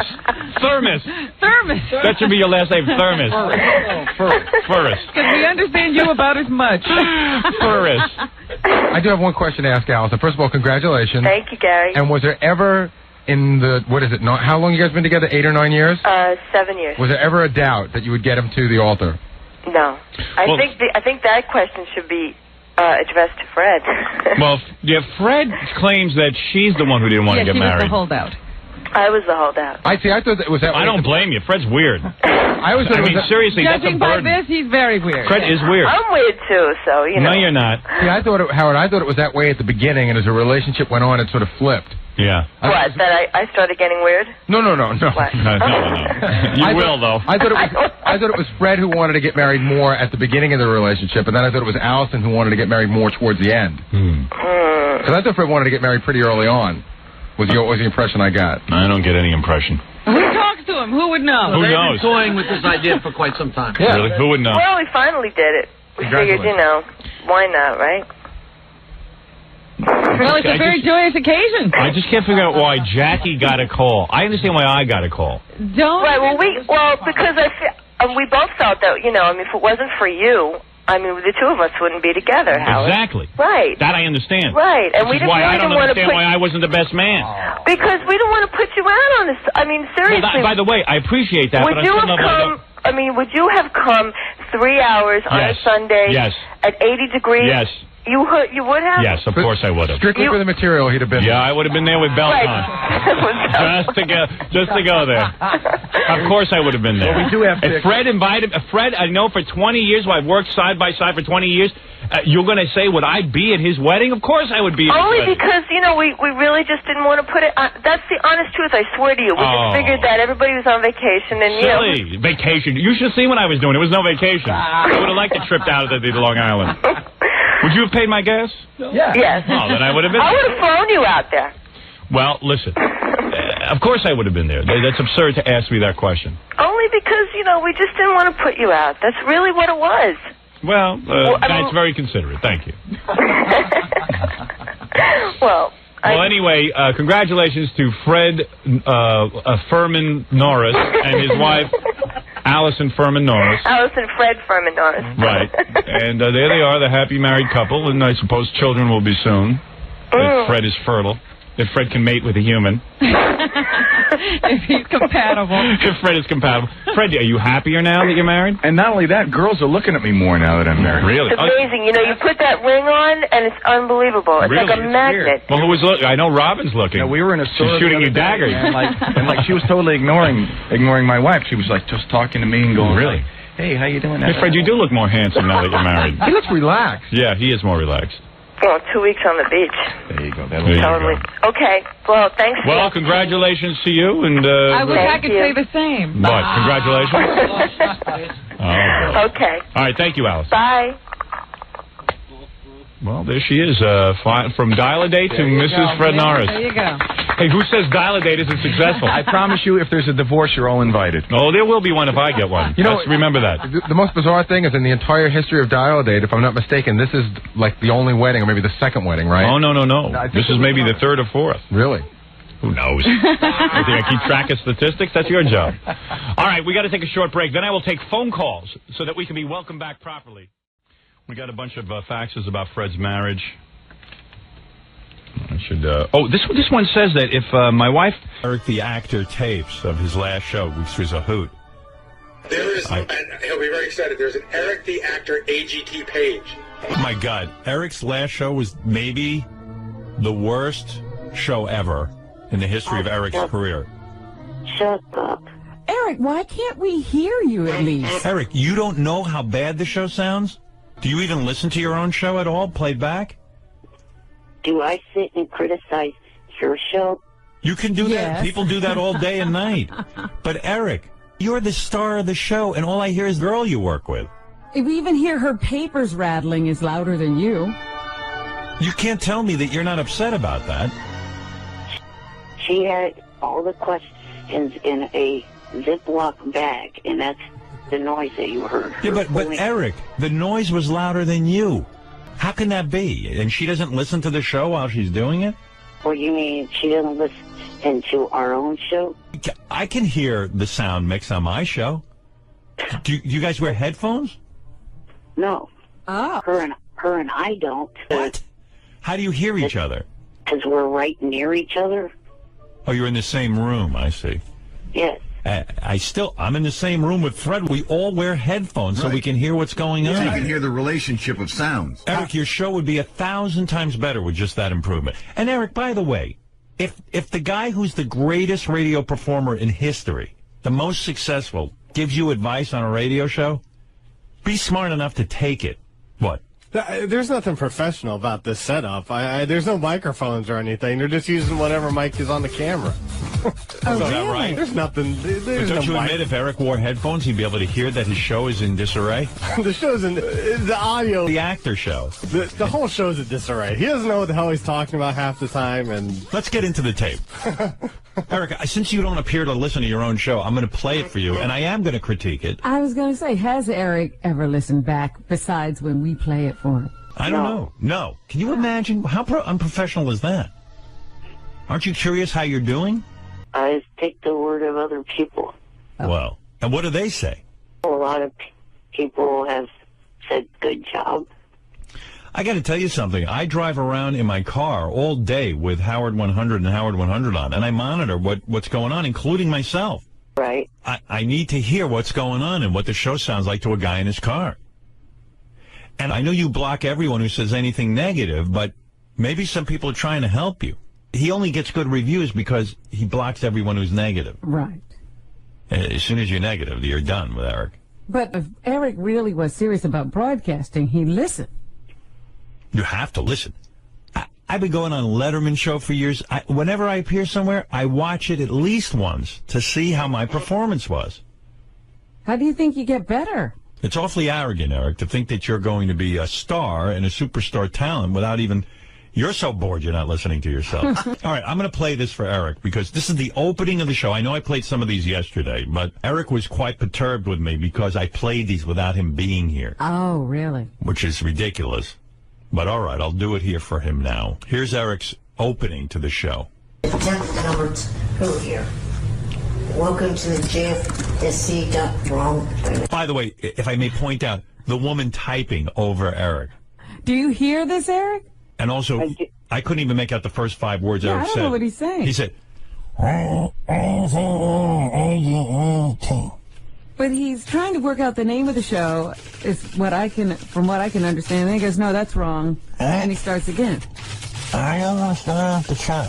Well, if you're doing the impression of Eric, please put your hands over your mouth, Fred. We can hear you. By the way, I'm not adding any sound effect to Eric's tape. I assure you, this typing is the real deal. Name of the old show, the JFSCTV.com AGT wrap-up show. That is not me. Your host, Eric, the actor, which is me. I'm going to recap the America's Got Talent. It's been on since, May 14th. I want to address something that happened It's so hard to hear you. That's number one. Then the show continues on, and this woman that he works with, I guess it's the woman, is fumbling around with her papers, and I can't hear a word Eric's saying. Parminder Gill. Her I hear fine. Oh, yes, loud and overmodulated. Yeah. Parminder Gill. Eric, is it possible you'll stop grunting if you sing a country song? I don't do that.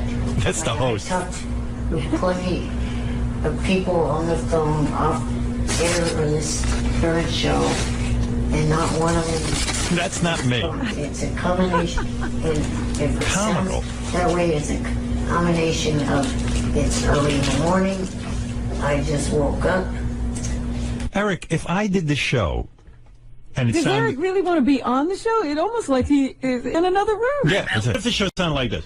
Hey, Robin, how you doing today? And I tell you, last night I was watching television. I had a great time. And, I'm sure we'd be very successful. And I got to tell you, I love doing the show and I love meeting people. On top of that, I mean, you're hard to understand anyway because you do have that.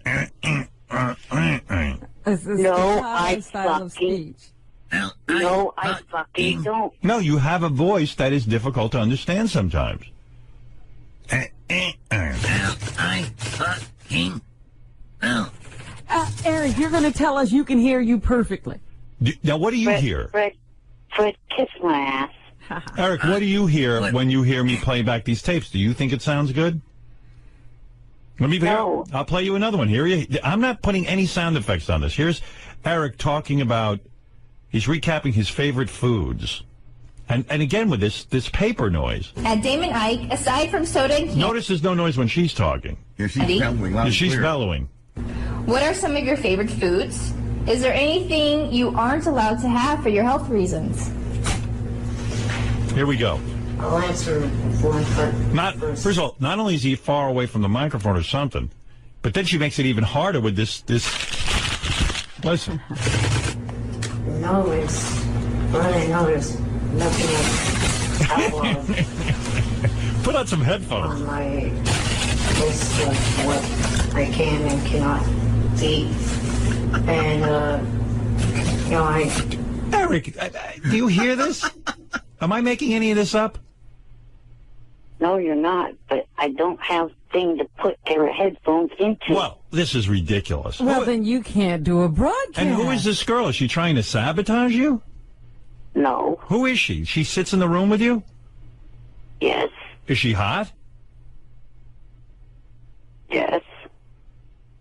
Oh. Well, maybe you don't care then, I guess. Maybe he doesn't care to be heard. He's Right. got a pretty girl with him. Is she a professional broadcaster? I mean, who is she? Who is she? I don't think her and that person and that are that's doing the whole site. By the way, you say you don't talk like that. Your answer is, yeah. Because I'm trying to think of the right way to put it, jackass. No, you talk like. Because I'm just saying, Eric, you're hard enough to understand. You've got to be right on that microphone. They can't be fumbling papers, and she's got to quiet down. And instead of calling me a jackass, get a hold of her and whoever's producing that show. Yeah, you're not angry at them? Yeah, no, he's angry at me. let me explain. Thank you. The pauses in my speech are me trying to think of the right thing to say. Well, I don't care what the reason is. You're hard to understand when you do that. That's all I'm saying. So I'm willing to put up with that. I don't want to say the thing and then get stuck with it. But you understand it makes you sound like this. Well, as long as we can't hear you, you're not stuck with anything. Well, yeah, that's true. You're safe. We didn't hear anything. So just say whatever. Look, I'm an Eric the Actor fan. I want to hear what you have to say. I can't hear it. Radio is whether you can hear something or not. Well, if you would shut up long enough for me to say, maybe you would hear. All right, tell me an explanation. I was trying to say that the two of them, the person that's the technical person of the JFSCTV.com and her, they're trying to stay behind the scenes. They don't want to be on cam or anything like that. What's that got to do with anything? Horrible job. I mean, what's that got to do with the fact that does the technical guy wear headphones when you're talking?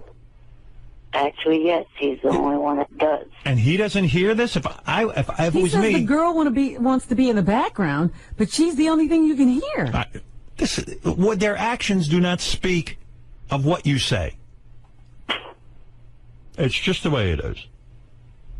This is what I'm hearing. Here's what I hear.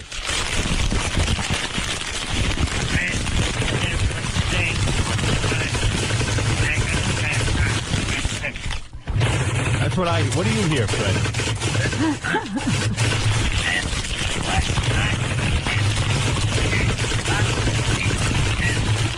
It's the Eric the Midget Show.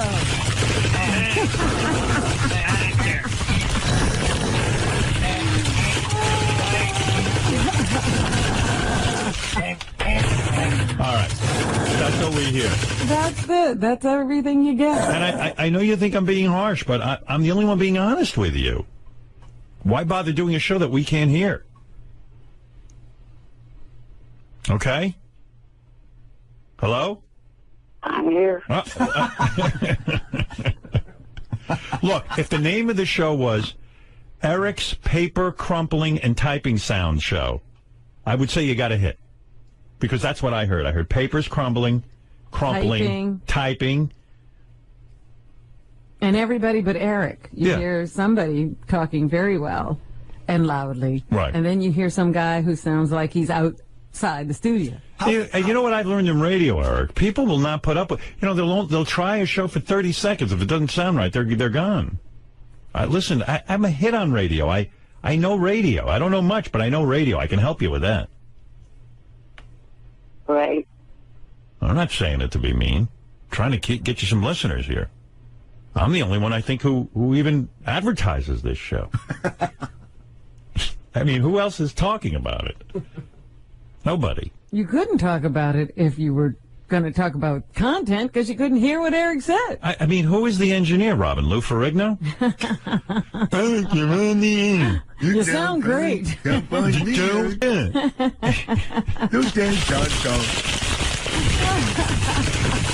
Keep it up. You're doing great. Thank you, Lou.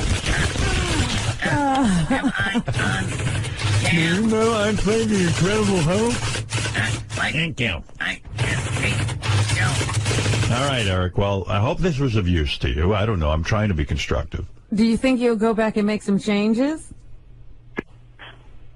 I'm actually considering possibly putting this on hiatus till the technical issues get worked out. Yeah, I can see why. He's frustrated.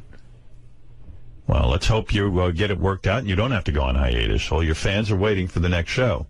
I know I am. Right.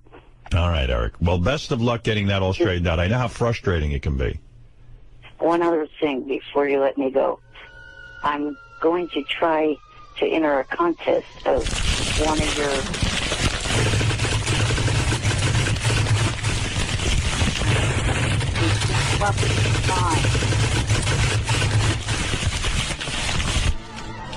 Well, thank you for that, Eric.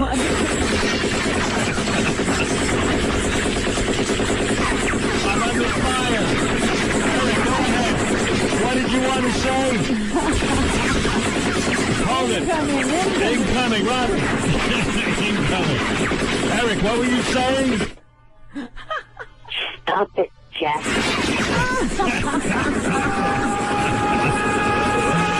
Robin, duck. I mean, I hear a duck. Oh, it's Eric. Hey, I'm going to enter a It is an contest illusion. that started yesterday. What contest are you starting? No, I didn't start it. I'm entering one that started yesterday. Yeah, what is that? So, the coast... Hold on, Eric. There's a duck sound. Stop it, duck. Wait, you duck. Get a gun and shoot it. Wait, hold on, Robin. I'll get the gun. Eric, keep talking. Hold it. What did you say, Eric? Something about a contest? All right, I got him. That's time. All right, I'll turn off my gun. Yes, did you say what you had to say? The Live with Kelly Coast co-host search. Oh, that's a good one. What is it? The Live with Kelly co-host search. So Eric, the actor, could be a co-host on Live with Kelly? That. I would do anything to see that. So what do we vote for you?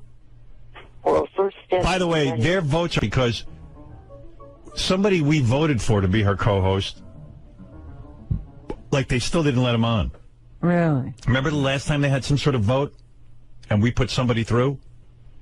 Like we got him like 1 million votes and they still didn't put him through. I think it was Booker. Oh, yeah.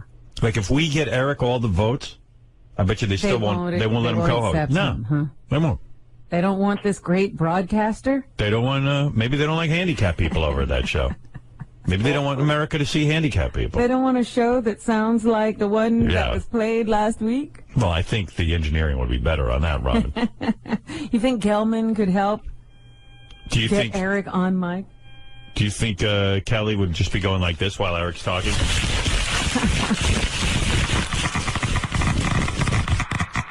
Eric, so What do we do to help you? And please don't mind my Geiger counter going off during the show. It's just a active test for radiation. Yeah, go ahead. I was trying to, the first step is I got to send in a video to the website of me trying to pitch being in the contest. What? Wait, there's a snake. What? Robin, there's a snake in this picture. Where are we? Well, my engineer won't get rid of it.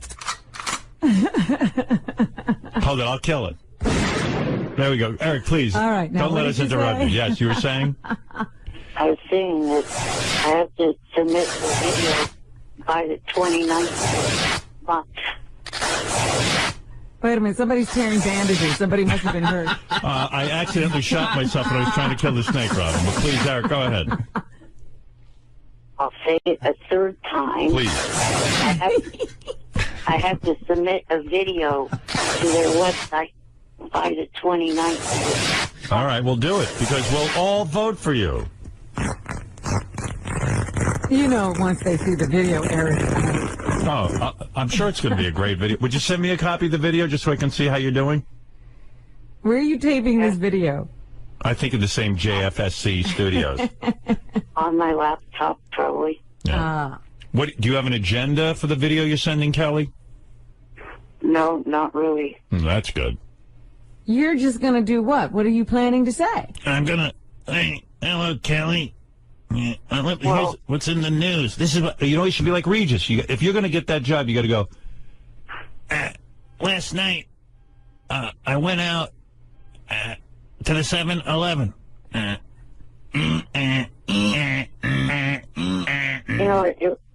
It would really be nice if you would let me answer Robin's questions. Sorry, go ahead. And don't mind the horses that are coming to the studio. That's right, the Belmont is running through the studio. Yeah, the Belmont Steaks. What I was going to do